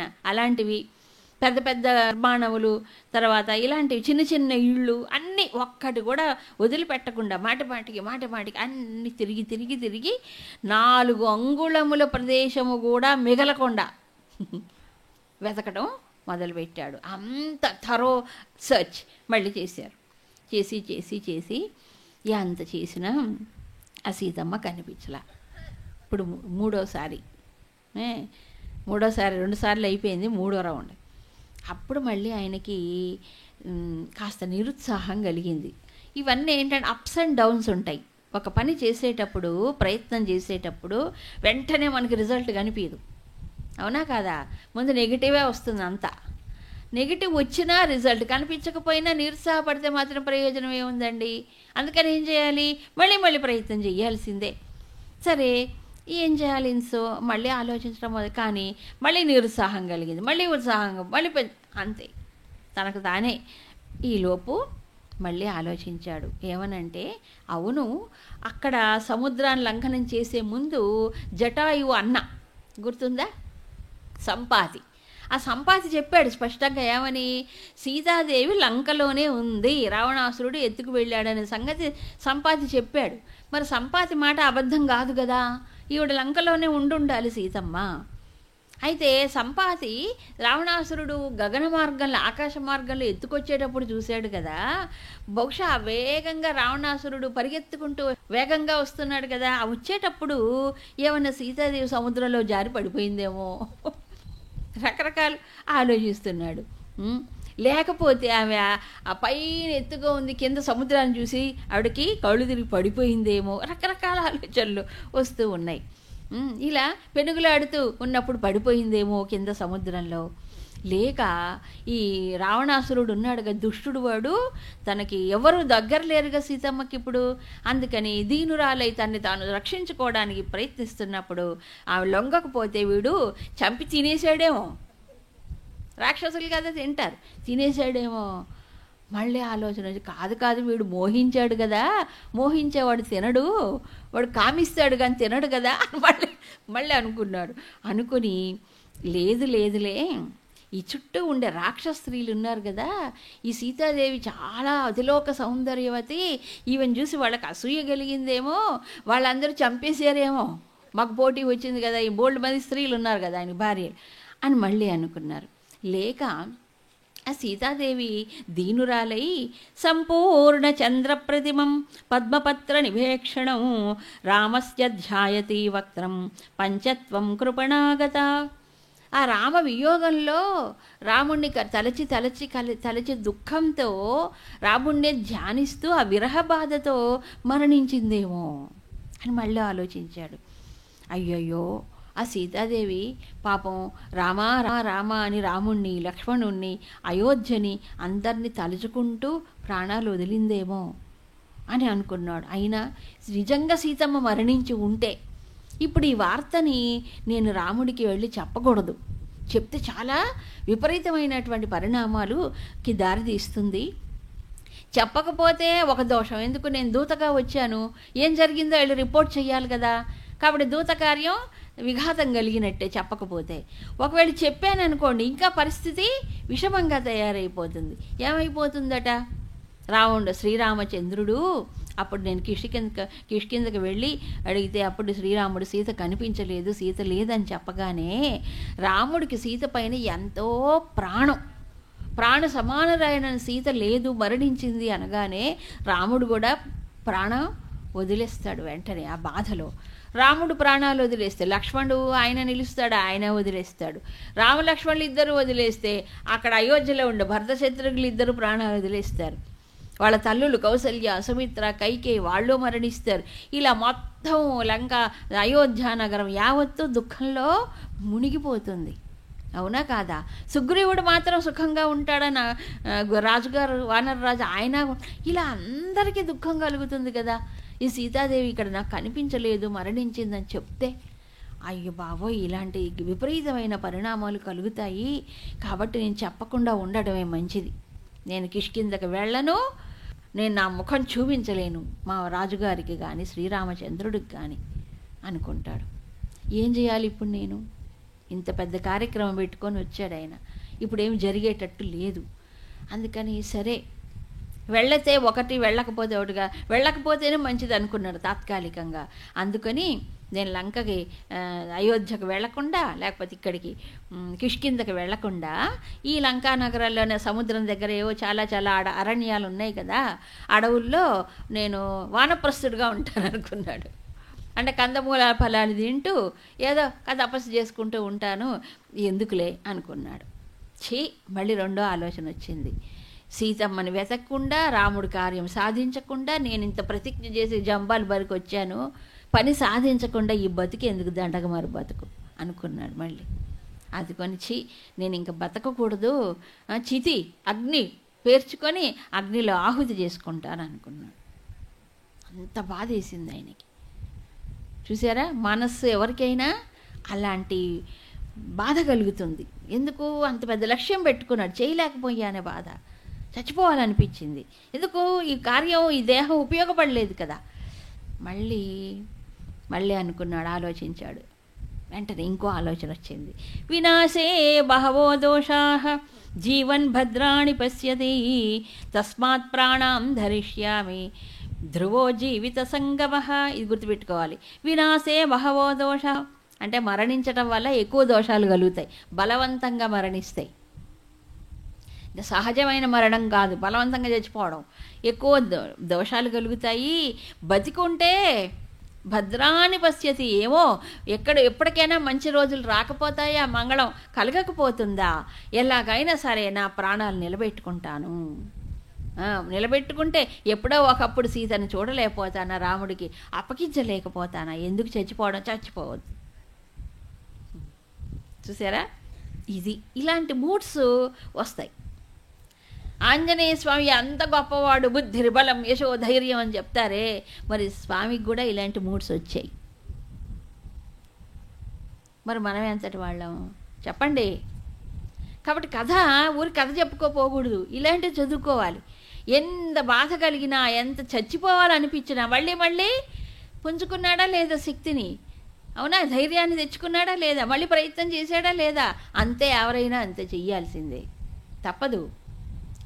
చేతులు ముడుచుకొని కూర్చోకూడదు, ప్రాణాలు తీసుకోకూడదు, అది సంగతి. సరే, బతుకుంటే బలసాకు తినొచ్చు అంటారు చూడండి, అందుకే వచ్చింది సామెత. సరే వచ్చారు. ఏవం బహువిధం దుఃఖం మనసాధారయన్ ముహు నాధ్యగచ్చత్తదాపారం శోకస్య కపికుంజరః. మనసులో బాధ పొంగుకొస్తుందంట స్వామికి. చూడండి, తన కార్యం కాదు ఇది, రామకార్యం చేయలేకపోయానే అనే బాధ వస్తూ ఉంటే దుఃఖాన్ని మనసులోనే ఆయన భరిస్తున్నాడు దాన్ని. ఎందుకంటే ఏడిస్తే ఎవరు ఓదార్చేవాళ్ళు లేరు అక్కడ. గో ఎహెడ్ అని భుజం తట్టి చెప్పేవాళ్ళు లేరు, ప్రోత్సహించేవాళ్ళు లేరు, తనకు తానే, అంతే కదా. కాబట్టి దుఃఖాన్ని దిగమింగుకొని ఆయన ఆ శోకాన్ని తనలో తానే ఇది చేసుకొని ఆయన బయలుదేరుతున్నాడు, ముందుకెళ్ళాడు. ఎప్పుడైతే ఆ దుఃఖాన్ని పక్కకు నెట్టేశాడో దాని పక్కన ఇంకోటి ఉంటుంది, వెంటనే ఆయనకి ఆవేశం వచ్చేసిందట. ఆవేశం వచ్చేసి ఏమనుకుంటున్నారు చూడండి. రావణం వా వధిష్యామి దశగ్రీవం మహాబలం కామమస్తు హృతా సీత ప్రత్యాచీర్ణం భవిష్యది. ఈ అంతటికి కారణం రావణాసురుడు కదా. అతను కదా సీతాదేవిని అపహరించి తీసుకొచ్చి ఎంతమందికి బాధ కలిగించాడు. కాబట్టి ఇక ఏమైనా సరే నేను రావణాసురుడి పైన అటాక్ చేసి వాడిని చంపేస్తాను. రావణాసురుడిని చంపేసి, కనీసం చంపితే ఈ వాడు చేసిన పాపానికి ఏమిటి ప్రతిక్రియ చేసినట్లు అయిపోతుంది. సీతమ్మ కనిపించినా కనిపించకపోయినా వాడు చంపేస్తే మనసుకు తృప్తి కలుగుతుంది అనుకున్నాడు, ప్రతిక్రియ చేసినట్లు అవుతుంది. లేకపోతే మళ్ళీ ఒకటి అనుకున్నాడు, కాదు వాడిని చంపకూడదు, ఉట్టిగా చంపితే లాభం లేదు, వాడిని ఏం చేయాలంటే కట్టి పారేయాలి, కట్టి పారేసి ఎత్తుకు వెళ్ళిపోవాలి. ఒక పశువుని కట్టి పారేసి తీసుకెళ్తారు చూడండి, ఆ రకంగా నేను ఎగురుకుంటూ వచ్చాను కదా, నేను ఎగురుకుంటూ రావణాసుడితో పాటు వెళ్ళిపోతాను, వాడిని కట్టుకొని వెళ్ళిపోయి రాముడి కాళ్ళ మీద పడేస్తాను, చంపితే ఎట్లా కాబట్టి ఆ పనైనా చెయ్యాలి అనుకున్నాడు. అనుకొని మళ్ళీ మనసులో ఆలోచించాడు, అసలు ముందు ప్రధానం సీతమ్మ కదా, మళ్ళీ సీతమ్మని దొరికితే చాలు కదా, వాడితో నాకేం పని ఇప్పుడు అని మళ్ళీ ఆలోచించి కాదు మళ్ళీ ఒకసారి వెతుకుతాను, చూడండి ఎన్నిసార్లు మళ్ళీ వెతకాలి అనుకున్నాడు. అనుకుని మాటి మాటికి మళ్ళీ వెతుకుతూనే ఉన్నాడు. అది విచిత్రం, ఒక్కోసారి ఒక్కో ఇది కనిపిస్తూ ఉంది అక్కడ. అంతా చూశాడు. ఈసారి చూశాడు, ఒక కొత్త ప్రదేశం కనిపించింది ఈసారి. అశోకవనికాచేయం దృశ్యతే యా మహాద్రుమా ఇమామధిగమిష్యామి నహీయం విచితామయా. అది అయ్యో ఇదేంటో కొత్తగా ఉంది, అశోకవనం కనిపించింది ఇప్పుడు. ఈ అశోకవనాన్ని ఇంతవరకు నేను చూడలేదే, అంటే ఇళ్లల్లో గృహాల్లో ఎక్కడో దాచిపెట్టి ఉంటాడు అనుకున్నాడు కానీ వనంలో చూడలేదు. కాబట్టి ఈ అశోకవనం కనిపిస్తోంది, నేను ఇంతవరకు దీంట్లో ప్రవేశించలేదు, దీంట్లో వెతకలేదు కదా, కాబట్టి వెతుకుదాం అనుకొని అశోకవనంలో ప్రవేశించాడు. ప్రవేశిస్తే అప్పుడు అనుకున్నాడు అన్నమాట ఆయన, ఏమైనా సరే తప్పకుండా ఇక్కడ కనిపిస్తుందేమో అని మనస్సు చెప్తుందన్నమాట ఆయనకి. అంతరు చెప్పేటప్పటికీ అప్పుడు ఏమనుకున్నాడు, వెంటనే కళ్ళు మూసుకొని నమస్కారం చేసుకున్నాడు. ఈ చివరి ప్రయత్నం ఇది, ఇక్కడ వెతుకుతాను అనుకున్నాడు. అనుకుని నమస్కారం ప్రార్థన చేస్తున్నాడు. ఇప్పటిదాకా వెతికాడు, చివరికి దైవానుగ్రహంతోనే దొరుకుతుంది తప్ప నా ప్రయత్నం చేత కాదు, కేవలం ప్రయత్నం కాదు, దైవానుగ్రహం కావాలి. స్వప్రయత్నం దైవానుగ్రహం రెండు ఉండాల్సిందే. దైవానుగ్రహం కోసం ప్రయత్నం చేయకుండా స్వప్రయత్నంతోనే చేద్దాం అనుకుంటే అది కాదు, ఇది నిరూపిస్తుంది ఇక్కడ, అవునా? కాబట్టి ఏం చేశాడు, నమస్కారం చేసుకున్నాడు మనసులో. నమోస్తు రామాయ సలక్ష్మణాయ దేవ్యై చ తస్యై జనకాత్మజాయై నమోస్తు రుద్రేంద్రియమానిలేభ్యః నమోస్తు చంద్రార్కమరుద్గణేభ్యః. వీళ్ళందరికీ నమస్కారం చేశాడు. నమోస్తు రామాయ, రాముడికి నమస్కారం. లక్ష్మణాయ, ఆయనేం తక్కువ వాడు కాదు, ఆయనకి నమస్కారం. దేవ్యై చ జనకాత్మజాయై కదా, జనకనందినైన సీతాదేవికి నమస్కారం. ఎందుకంటే ఆమె అనుగ్రహం ఉంటేనే ఆమెను చూడగలను నేను. ఆ సీతాదేవి అనుగ్రహం లేదు సీత మనకు కనిపిస్తుందా? కనిపించదు. రుద్రుడు, శివుడు, తర్వాత ఇంద్రుడు, యముడు, దిక్పాలకులందరూ ఉన్నారు కదా, ఈ దిక్పాలకులందరికీ నమస్కారం చేసుకొని అప్పుడు ఇంకా ఆయన సుగ్రీవుడు, తన రాజు అయిన సుగ్రీవుడు ఆయన పంపించాడు కదా, అందుకని ఒక్కసారి అన్ని దిక్కుల్లో ఉండే దేవతలను స్మరించి, సీతారామ లక్ష్మణుని స్మరించి, తన రాజును స్మరించి, వీళ్ళందరి అనుగ్రహం చేత నేను ఈ కార్యాన్ని సాధించాలి అంటే తన శక్తి, తన తెలివితేటలు ఉపయోగించిన తనకంటే పెద్దవాళ్ళ యొక్క అనుగ్రహాన్ని పొందాలి మనిషి, గుర్తుపెట్టుకోండి, అది అవసరం. అందుకే చిన్నప్పటి నుంచి మన సంస్కృతిలో తల్లి, తండ్రి, గురువు, దైవము నమస్కారం చేయండి అని నేర్పించేవాళ్ళు. ఇప్పుడు ఎవరు నేర్పిస్తున్నారా?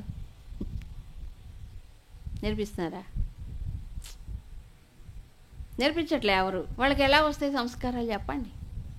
రావు. ఇంట్లో తల్లిదండ్రులు నమస్కారం చేయరు. తల్లిదండ్రులు నమస్కారం చేయడం ఏంటి, అది పెద్ద విచిత్రం. ఇప్పుడు అది లేదు.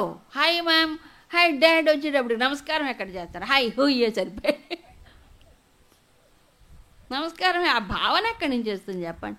దేవుడికి నమస్కారం చేయిస్తారా పిల్లల్ని? చెప్తారా పొద్దున్న లేచి స్నానం చేయగానే బొట్టు పెట్టి దండం పెట్టుకోండి అని చెప్పే తల్లిదండ్రులు ఎంతమంది? దేవుడికే చెబితే పెద్దలకి ఏం చేస్తారు?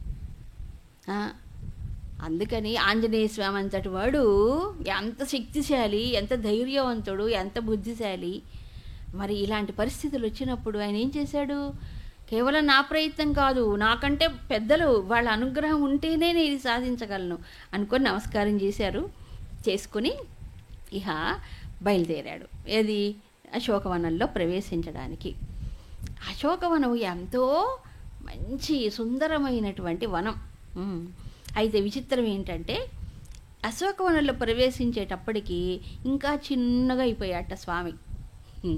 ఎందుకంటే రావణాసురుడు అశోకవనంలో ఎక్కువ పకడ్బందీగా పెట్టేశాడు. ఎందుకు కారణం ఏంటి మీకు తెలుసు. సరే, అక్కడ చాలామంది, పైగా అలా వెతుకుతూ ఉంటూ ఆయన ఇంకా దేవతల్ని స్మరించారట. ఈ అష్టదిక్పాలకులనే కాకుండా అశ్విని దేవతలు, మరుత్తులు, సిద్ధులు, చారణులు మొదలై ఎంతమంది అయితే దేవతల 3 దేవతలు ఉన్నారు. ఈ దైవీ శక్తులన్నీ కూడా నా ప్రయత్నానికి అనుకూలించుగాక అని ఆయన ఇన్వోక్ చేసుకున్నాడు. అంటే మనకు మించినటువంటి శక్తులు ఈ ప్రపంచంలో ఉన్నాయి, అవేమి లేకుండా లేదు. కాబట్టి తాను ఎంత గొప్పవాడైనా సరే మరి వీళ్ళందరూ అష్టదిక్పాలకులు, సూర్యుడు, చంద్రుడు, సిద్ధులు, ఈ అందరి దేవతల యొక్క శక్తులు నాకు అనుకూలముగాక అని ప్రార్థన చేసి ఇన్వోక్ చేసుకున్నాడు. అది ప్రధానం. మనమే నేనే ముఖ్యం అనుకుంటే, నేనే హీరో అనుకుంటే మనకంటే మించిన బోల్డ్ ఉన్నాయి ప్రపంచాల్లో. వాటి యొక్క అనుగ్రహాన్ని పొందితే మానవుడికి తొందరగా సఫలం అవుతాడు దేంట్లో అయినా. అది గుర్తుపెట్టుకోవాలి.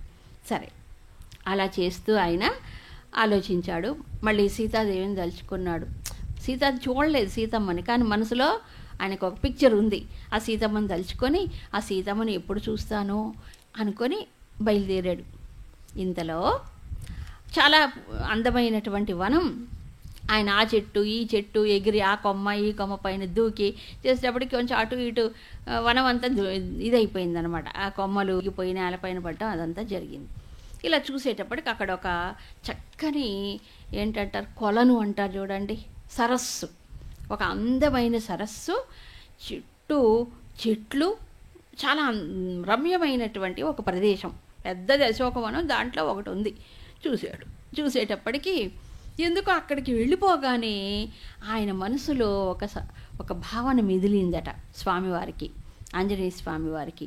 ఎన్ని వృక్షాలంటే చందన వృక్షాలు, చంపక వృక్షాలు, అశోక వృక్షాలు, వకుళ వృక్షాలు, ఈ పేర్లు చదువుతుంటే మనకి కొన్ని తెలియవు. దివ్యమైనటువంటి అన్ని వృక్షాలు అక్కడ ఉన్నాయి. పైగా అక్కడ పద్మములతో కూడిన ఒక సరస్సు కూడా ఉందన్నమాట. చూసేటప్పటికి అక్కడ కాసేపు కూర్చోవాలనిపించింది స్వామికి. కూర్చుని ఆలోచిస్తున్నాడు. ఇయం చ నళినీ రమ్య ద్విజ సంఘ నిషేవిత ఇమాం సా రామమహిషి నూనమేష్యతి జానకి స రామా రామమహిషి రాఘవస్య ప్రయాసతి వనసంచార కుశల నూనమేష్యతి జానకి. సీతమ్మ గురించి ఆలోచిస్తున్నాడు. అథవా మృగశాభాక్షి వనస్యాస్య విచక్షణ వనమేష్యతి సార్యేహ రామచింతానుకర్షిత రామశోకాభిసంతప్త సా దేవీ వామలోచన వనవాసే రతా నిత్యం ఏష్యతే వనచారిణి. ఆయన మనసు చెప్తోంది అనమాట. 6th సెన్స్ అంటారు చూడండి, చెప్తోంది. ఏమనంటే ఈ రమ్యమైనటువంటి ఈ పద్మములతో కూడిన సరస్సు, చక్కగా పక్షులున్నాయి, పద్మములున్నాయి, ఎంత రమ్యంగా ఉంది కదా. కాబట్టి రామమహిషి అంటే రాముడికి పట్టపురాణి అయినటువంటి సీతాదేవి ఇక్కడికి వస్తుందేమో అనిపిస్తుంది అనుకున్నాడు. ఎందుకు అంటే ఆమె వనసంచార కుశల. 14 ఏళ్ళు కదా వనవాసం, 13 ఏళ్ళు వనాల్లో రాముడితో పాటు సంచారం చేసింది. వనసంచార కుశల, ఎక్స్పర్ట్ అయిపోయింది. అడవుల్లో తిరగటంలో బాగా కుశలత్వం వచ్చేసింది ఆవిడకి. కాబట్టి ఎక్కడ రమ్యమైన ప్రదేశం ఉన్నా అక్కడికి వెళ్ళి రాముడితో పాటు వెళ్ళిపోతుంది. రాముడు తీసుకెళ్ళిపోయి అక్కడ అందమైన ప్రదేశం చూసి మళ్ళీ తీసుకొస్తూ ఉంటారు. అలా గడిపింది. అందుకని తప్పకుండా ఇక్కడికి వస్తుంది సీతమ్మ. ఇంత రమ్యమైన ప్రదేశం ఉంటే వదిలిపెడుతుందా? తప్పకుండా వస్తుంది అనుకుని మళ్ళీ అనుకుంటాడు. ఎందుకంటే ఉద్యానం ఈ అశోకం అంతా పరిచయం అయి ఉంటుంది సీతమ్మకి. ఈ వనంలో చాలాసార్లు సంచారం చేసి ఉంటుంది. తప్పకుండా ఈ పద్మ సరస్సు దగ్గరకు వచ్చి కూర్చుంటుంది సీతమ్మ అనుకున్నాడు. అనుకుని రామశోకాభిసంతప్త, రాముడి యొక్క వియోగంలో శోకంలో బాధపడుతూ ఉన్నటువంటి సీతాదేవి మనసు ఎక్కువ బాధ కలిగినప్పుడు ఒకచోటే కూర్చోలేడు, కాస్త అలా గాలికి తిరిగి వస్తే బాగుంది అనుకుంటాడు, అవునా కదా. కాబట్టి ఈ వనంలో ఈ అందమైన పద్మ సరస్సు దగ్గరకు వచ్చి సీతమ్మ తప్పకుండా వస్తుంది, కూర్చుంటుంది. మళ్ళీ చూసే టైం చూసి సంధ్యాకాలం వస్తుంది, సంధ్యా సమయం అంటారే అది వచ్చింది. అప్పుడు ఇంకో ఆలోచన వచ్చింది ఆయనకి. సంధ్యాకాలమనాశ్యామ ధ్రువమేష్యతి జానకి నదీం చేమాం శుభజలాం సంధ్యార్థే వనవర్ణిని. ఇంకొకటి, రాముడు సీత దేవి ఇద్దరు అరణ్యాల్లో ఉన్న వీళ్ళ ముగ్గురు ఏ రోజు కారు చేసేటువంటి దైవ కార్యాలు మానలేదు. అరణ్యాల్లో ఏదంటారు వాళ్ళు, ఏదో కోయవాళ్ళు తిరిగినట్టు తిరగలే. ఎందుకంటే వీళ్ళకి ఒక నియమబద్ధమైన జీవన విధానం ఉంది కదా. ఏమిటి నియమబద్ధము? త్రికాలములు కాకపోయినా ద్వికాలముల్లో సంధ్యావందనం చెయ్యాలి. ఆ బ్రాహ్మణులతో పాటు క్షత్రియులు కూడా చేసేవాళ్ళు ఆ రోజుల్లో. సంధ్యావందనం అనేటువంటిది ఉంది కాబట్టి ఉదయం సాయంత్రం సంధ్యావందనం చెయ్యాలి. ఎక్కడున్నా సరే, ప్రయాణం చేస్తున్నా సరే, ఒక నది కనిపించినా అక్కడికి వెళ్ళి సంధ్యావందనం చెయ్యాలి. ఇది ఒక నియమం. పైగా ఆవిడ కైకేయి ఒక ఇది పెట్టింది, ఏమైనా 14 సంవత్సరాలు తపస్సుతో జీవనం చేయాలి అరణ్యాలు, ఊరికి తిరగటం కాదు. తపోమయమైన జీవితాన్ని గడపాలి, జటలు ధరించాలి, నారి చీరలు కట్టుకోవాలి, తపస్సు చేయాలి. ఫస్ట్ తపస్సు చేయాలంటే సంధ్యావందనం చేయకుండా ఇంకేం తపస్సులు చేస్తారు? ముందు చేయాలి కదా. అందుకు సంధ్యావందనం చెయ్యాలి. కాబట్టి ఇక్కడ ఈ కొలను, ఈ ప్రదేశం చూస్తే సంధ్యావందనం చేయాలంటే ఎక్కడో ఒక అలాంటి నీటి సంబంధమైన ఒకటి ఇది ఉండాలి, జలాశయం ఉండాలి. అందుకని తప్పకుండా ఈ సంధ్యా సమయం వస్తుంది కాబట్టి సంధ్యోపా కోసము సీతాదేవి ఈ పవిత్రమైన శుద్ధమైన సరస్సు దగ్గరికి తప్పకుండా వస్తుంది అని అనుకున్నాడు ఆయన. అంటే సంధ్యావందనం అనేది, సంధ్యాకాలంలో ప్రార్థన చేయటం అనేది అందరికీ అవసరమే, అవునా కాదా. ఇప్పుడు అవన్నీ లేకపోయినా మన పెద్దలు దీపం పెట్టండి కనీసం అంటారా, సాయంత్రం కాలం దీపం పెట్టండి, అది కూడా చేయట్లే. ఇప్పుడు లైట్లు వేస్తున్నారు, లైట్లు, అవునా. సంధ్యా సమయంలో ఎవరికి వారి ఇంట్లో ఓ దీపం వెలిగించి, ఓ ఊదుగడ్డి వెలిగించి కొంచెం ప్రార్థన చెయ్యాలి దేవుడి ముందు. కాస్త ఒక 5 నిమిషాలు చేయలేరా? అంత మునిగిపోయే పనులే ఉంటాయి. చెయ్యాలి ప్రతి వాళ్ళు, ఎక్కడున్నా చెయ్యాలని చెప్తుంటే శాస్త్రం. మన ఇంట్లో ఉన్నప్పుడు చేయడానికి ఏమి, పొద్దున్న సాయంత్రం కనీసం కాసేపు 10-15 నిమిషాలు ఆ సంధ్యా సమయాన్ని వృధా చేసుకోకూడదు. అది దేవతలు మనకు ఆశీర్వదించే మంచి సమయం. అంతేకాదు ద్వికాల సంధ్యల్లో ప్రాతకాల సంధ్య ఎట్లాంటిది అంటే, మనము పనులన్నీ చేసుకోవడానికి ప్రారంభం సంధ్య. సాయంకాల సమయ పనులన్నీ ముగించుకొని విశ్రాంతి తీసుకోవడానికి మధ్యలో ఉండేది. ఈ ద్వికాల సంధ్యలలో మన పనిలో ప్రవేశించేటప్పుడు, పని ముగించుకొని విశ్రాంతిలోకి వెళ్ళేటప్పుడు ఈ 2 సంధ్యల్లో ఏం చేయాలి? భగవంతుడి యొక్క అనుగ్రహాన్ని, దేవతల యొక్క అనుగ్రహాన్ని పొందడానికి కాసేపు మనం ఏదో ఒక మంచి పని చేయాలి. మంచి పని అంటే ఓ స్తోత్ర పారాయణమో ప్రార్థన ఏదో ఒకటి చేయాలి, ఎవరికి సాధ్యమైంది వారు. కనీసం ఆ టైంలో కూర్చొని షికార్లకు పోవటం, టిఫిన్లు తినటం, కబుర్లు చెప్పుకోవడం, టీవీలు చూడడం, ఎప్పుడు సంధ్యా సమయాల్లో ఇంకెట్లా బాగుపడుతుంది మన కుటుంబాలు, ఎలా బాగుపడుతుంది, ఇళ్ళు ఎలా బాగుపడుతుంది చెప్పండి. ఆ టైంలో ఏంటి చేసేది? సంధ్యా సమయం వృధా చేసుకోకూడదు. అందుకే పూర్వం స్నానం చేయాలి, 2 ద్వికాల సంధ్యల్లో కనీసం దీపం పెట్టుకోండి, దేవుడి దగ్గర 5 నిమిషాలు కూర్చోండి అని చెప్పారు. ఎనర్జీ మనకి ఎలా వస్తుందని చెప్పండి? ఎంతసేపటికి ఇంద్రియాలు బయటికి పరిగెత్తే, మనసు బయటికి పరిగెత్తే, మన మనసు ఎప్పుడు తిప్పాలి? మనలో ఉండే భగవంతుడి వైపు లోపలికి తిప్పితే కదా మనకి ఒక ఎనర్జీ అనేది మనం పొందేది. ఎలా పొందగలం చెప్పండి? నాకు ఎవరు ఇస్తారు బలం, నాకు బలం అక్కడది, ఈ చిన్న సమస్యలకు అందుకే తట్టుకోలేకపోతున్నాను. కారణం అది, మనస్సు ఎక్కడ బలం పుంజుకుంటుందో అటువైపు తిప్పట్లేదు, మనస్సు ఎక్కడ విశ్రాంతి పొందుతో అటువైపు తిప్పట్లేదు. అలసిపోయే మార్గాలు, ఆవేశాలు పెంచేవి, తర్వాత ఆలోచనలు తగ్గించేవి, ఇట్లాంటివి చూస్తూ వింటూ జీవితం అంతా కాలం వ్యర్థం చేస్తున్నారు. కాబట్టి చదువుకోవాలి రామాయణం. అవునా కాదా? ఇంత అరణ్యవాసంలో, రామ వియోగంలో, ఇంత శోకంలో, దుఃఖంలో ఉన్న ఆవిడ పని ఆవిడ మానలేదే సీతమ్మ. మానిందా? మానలేదు కదా. మరి ఆంజనేయ స్వామి ఏమీ తెలియదు, పరిచయం లేదు ఇంతవరకు, ఎంత కాన్ఫిడెంట్గా చెప్పుకుంటున్నాడు. అవునా కదా? సంధ్యార్థే, సంధ్య ఆచరించడానికి ఇక్కడికి వస్తుంది సీతమ్మ అని చెప్పుకున్నా అన్నాడా లేదా? మరి అది ఇవన్నీ మనకి ఇప్పుడు సీతమ్మ సీతమ్మ అని గొప్ప, సీతమ్మ గొప్పదే, మరి సీతమ్మ నుంచి మనం ఏం నేర్చుకోవాలి? అందుకే చెప్పాడు స్వామి వివేకానంద, మామూలుగా కాదు. ఒక్క సీతాదేవిని ప్రార్థిస్తే, ఆ దేవిని ఆదర్శంగా పెట్టుకుంటే అందరూ, దేశం అంతా బాగుపడిపోతుంది, ముఖ్యంగా స్త్రీలు. అంత ఉన్నతమైనటువంటి జీవితాన్ని గడిపింది ఆవిడ. కష్టాలు పడింది ఆవిడ, పడ్డ కష్టాలు ఎవరూ పడట్లే, పడరు కూడా ఈ భూమిపైన. కానీ ఆవిడ జీవన విధానం అంత గొప్పది.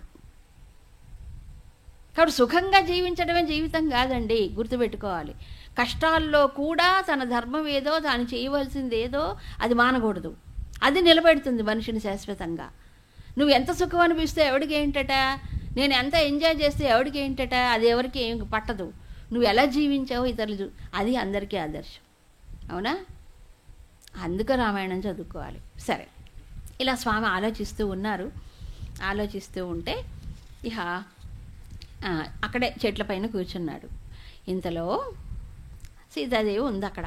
కానీ సీతమ్మ ఎంతమంది ఉంటారు అక్కడ, బోల్డ్ మంది స్త్రీలు అక్కడ కూడా. సరే, అప్పుడు అక్కడ సీతమ్మ ఉన్న సంగతి ఇంకా ఆంజనేయ స్వామి గుర్తుపట్టలే. అయితే వాల్మీకి చెప్పాలిగా మరి మనకి కథలో, చెప్పేదంత వాల్మీకి మహర్షి కదా. అక్కడ ఉన్న సీతాదేవి ఎలా ఉంది అని వర్ణిస్తున్నారు వాల్మీకి. ఈ వర్ణన చాలా బాగుంటుంది. సీతమ్మ ఎలా ఉంది ఆ వనవాసంలో, అశోకవనంలో. తతో మలిన సంవీతాం రాక్షసీభి సమావృతాం ఉపవాసకృశాం దీనాం నిశ్వసంతీం పునః పునః దదర్శ శుక్లపక్షాదౌ చంద్రరేఖామివామలాం. అది ఆమె మలిన సంవీతాం. మలినం అంటే ఏ రోజుకి ఆ రోజు ఉతుక్కోవడానికి అక్కడ అలాంటి వస్త్రాలు ఏం లేవు కదా. వస్త్రాలన్నీ కాస్త మురిగిపెట్టి ఉన్నాయి. రాక్షస్త్రీలు, చుట్టూ రాక్షస్త్రీలే, 100 మంది ఉంటారేమో, అంతమంది. రావణాసురుడు కాపలా పెట్టాడు, చుట్టూ రాక్షస్త్రీలే. ఉపవాస కృషాం దీనా. ఇందాక అంతఃపురంలో ఆవిడని చూశారు. ఎవరిని? మండోదరిని చూశాడు. ఆవిడ ఎలాగుంది? బాగా కడుపు నిండా అన్నం తిని, బాగా పానీయం సేవించి మొత్తగా నిద్రపోతుంది. అప్పుడే అనుకున్నాడు ఆయన, రాముడి వియోగంలో సీత ఇంత సుఖంగా నిద్రపోతుందా అనుకోలే. ఇప్పుడు వాల్మీకి మహర్షి ఉపవాస కృషాం దీనాం. రాముడు పక్కన లేకపోవడంతో ఎంత ఉపవాసాలు చేసిందో ఆమె.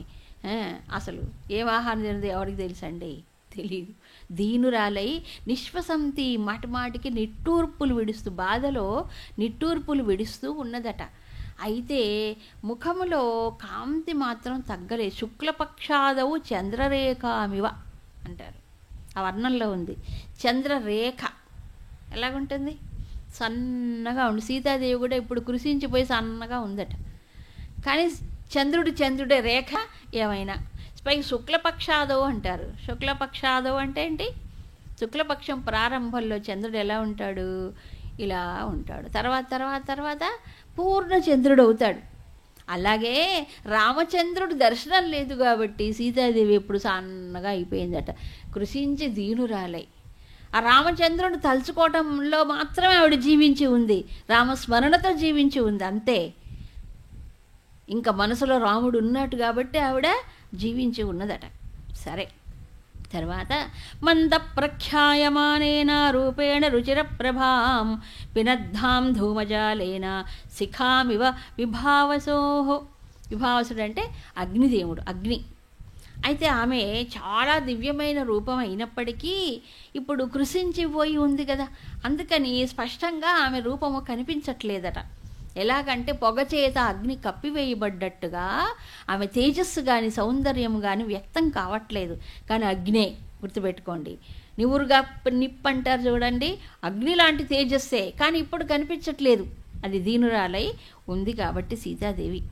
తర్వాత ఇహ నీలనాగా భయావేణ్య జఘనం గతయైకయా నీలయా నీరదాపాయే వనరాజ్యామహీమివ సుఖార్హాం దుఃఖ సంతప్తాం వ్యసనానామ కోవిదాం. సరే ఆమెకి జుట్టు పెద్ద జుట్టు నల్ల తాసులాగా ఉంటుందంట జడ, అంత పెద్ద ఉందట సీతాదేవికి. సరే ఉంటే ఇప్పుడు ఆవిడ ఎట్లాగుంది అని అంటే ఆవిడ నిజానికి సుఖార్హురాలు. సుఖార్హాం దుఃఖ సంతప్తాం అంటారు వాల్మీకి. అంటే మహారాణి కదండి సీతాదేవి, ఎంత సుఖ వైభోగాల్లో ఉండాలి. కానీ ఇప్పుడు దుఃఖ సంతప్తురాలే ఉంది. సుఖానుభవించడానికి ఇది ఉన్నా వనవాసంలో దుఃఖ సంతప్తురాలై ఆవిడ పీడితురాలై ఉన్నది సీతాదేవి కదా. చూశాడు. అప్పుడు ఆంజనేయ స్వామి ఏదో చెట్టు మీద నుంచి చూశాడు. చూసిన తర్వాత అప్పుడు ఏం చెయ్యాలి? వెంటనే పలకరించడానికి వీలు లేదండి. చుట్టూ ఎవరున్నారు? రాక్షస్త్రీలు ఉన్నారు. ఇక్కడ నీ పేరేంటమ్మా, మీరెవరమ్మా అని ప్రశ్నించడానికి వీలు లేదు. అది సమస్య. అప్పుడు మనసులోనే అనుకున్నాడు. అని అనుకుని అప్పుడు ఎలా గుర్తుపట్టాడు ఈయన అంటే దానికి వెనక్కి వెళ్ళాడు ఒక్కసారిగా. ఈ వీళ్ళు సుగ్రీవుడు, నలుగురు వానరులు అంటే ఆంజనేయ స్వామి ఇంకా జాంబవంతుడు మిగతా నలుగురు ఋష్యమూక పర్వతంలో వాలికి భయపడి సుగ్రీవుడు తలదాచుకున్నాడు.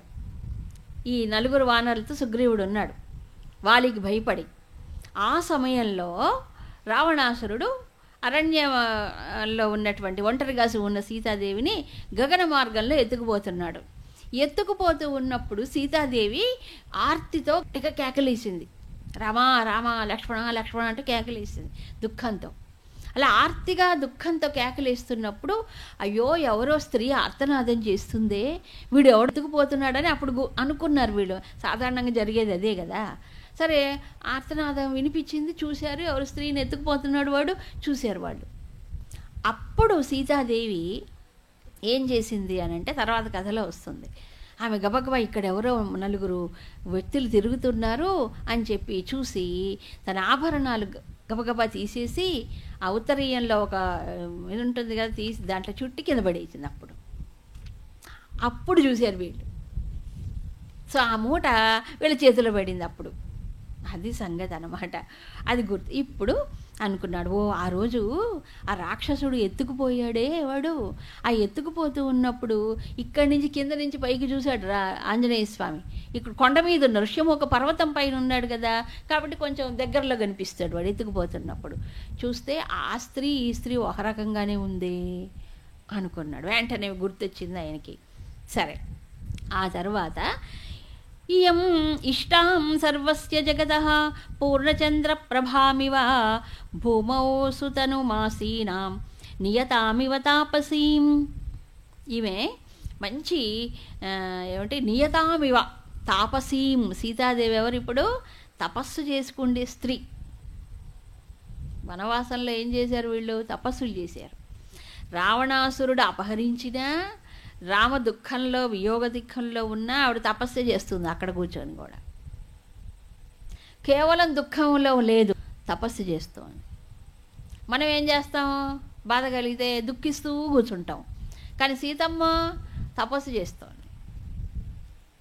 దుఃఖం ఓ పక్కన ఉన్నా ఆమె మాత్రం తపస్సు మానలేదు. అది గుర్తుపెట్టుకోవాలి. అందుకని నియతామివ మంచి నియమాలు పాటిస్తూ ఉన్నటువంటి ఒక తాపసి అక్కడ ఉంది. నేలపైన కూర్చుంది ఆవిడ అక్కడ. అవునా?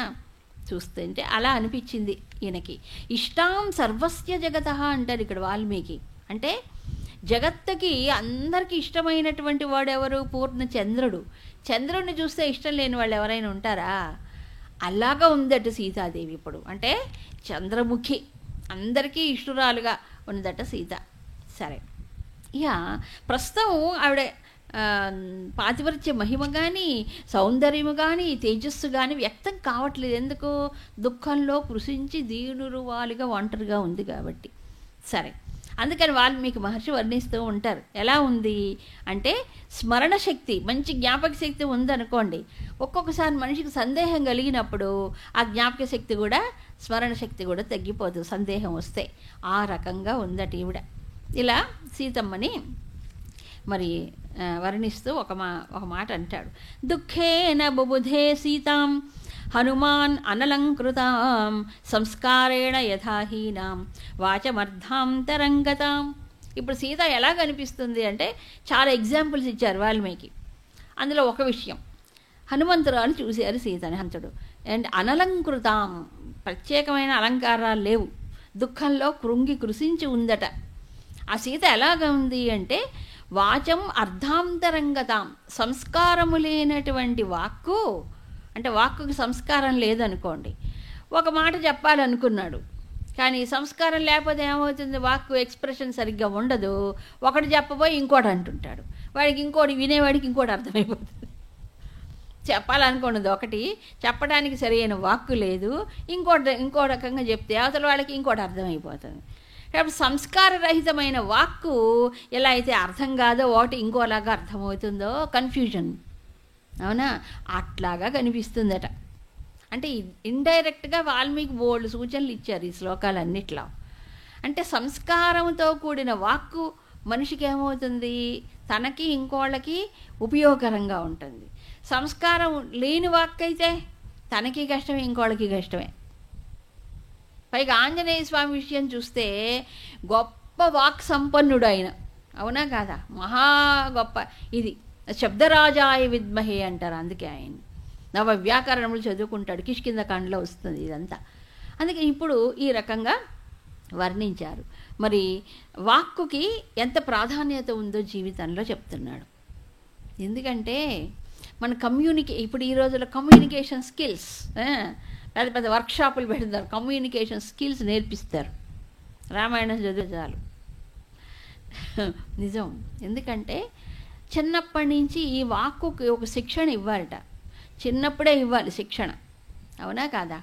మన లోపల మాటని, మన లోపల మనసులో ఉండే భావాన్ని మన ఇతరులకి చెప్పాలంటే దేంతో చెప్తాం, మాటతోనే చెప్పాలి కదండి. ఇంకో మార్గం లేదుగా. నా మనసు నువ్వు అర్థం చేసుకుంటే ఎవరు అర్థం చేసుకోలేరు, అంత లోతులు ఎవరికి లేవు ఇక్కడ. కాబట్టి మాటతోనే అర్థం కావాలి. ఈ మాట సరిగ్గా లేదనుకోండి, మనం సరిగ్గా చెప్పలేదనుకోండి, అప్పుడు ఏమైపోతుంది, మనం ఒకటి అనుకుంటే ఇంకోటి అయిపోతుంది అక్కడ. నేను అలా అనుకోలేదండి, నేను ఏదో చెప్పేసానండి అనుకుంటే లాభం అయిపోతుంది, మాట జారిపోయి మళ్ళీ ఎన్ని దిద్దుకోవాలనుకున్నా కష్టమే. అలాగే అయిపోతుంది ఒక్కోసారి. సరే, ఇది పక్కన పెట్టి ఇహ ఈయన తనకు తానే తర్కించుకుంటున్నాడు. ఈవిడ సీతాదేవి అవునా కాదా, తనకు తానే తర్కించుకోవాలి. ఈ తర్కానికి బోల్డ్ పాయింట్స్ ఉన్నాయి. మళ్ళీ ఒక్కొక్కటి చూడండి, ఎంత ఆలోచన చేస్తున్నారు స్వామి. ఆలోచించకుండా ఒక్క అడుగు ముందుకు వేయట్లేదు, అక్కడ లంకలో వేయడానికి వీలు లేదు, అలాంటి పరిస్థితి. చూసేటప్పటికి ఇప్పుడు సీత అవునో కాదో ఎలా నిర్ణయించుకోవాలి. శ్రీరామచంద్రుడు సీతమ్మని గురించి కొన్ని విషయాలు చెప్పాడు ఆంజనేయ స్వామికి. అవి తలుచుకుంటున్నాడు ఇప్పుడు, స్మరించుకొని.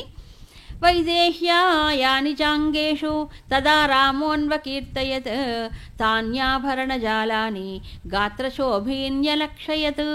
అది రాముడు సీతమ్మ ఏ ఏ ఆభరణాలు ధరించిందో ఆంజనేయ స్వామికి చెప్పేట.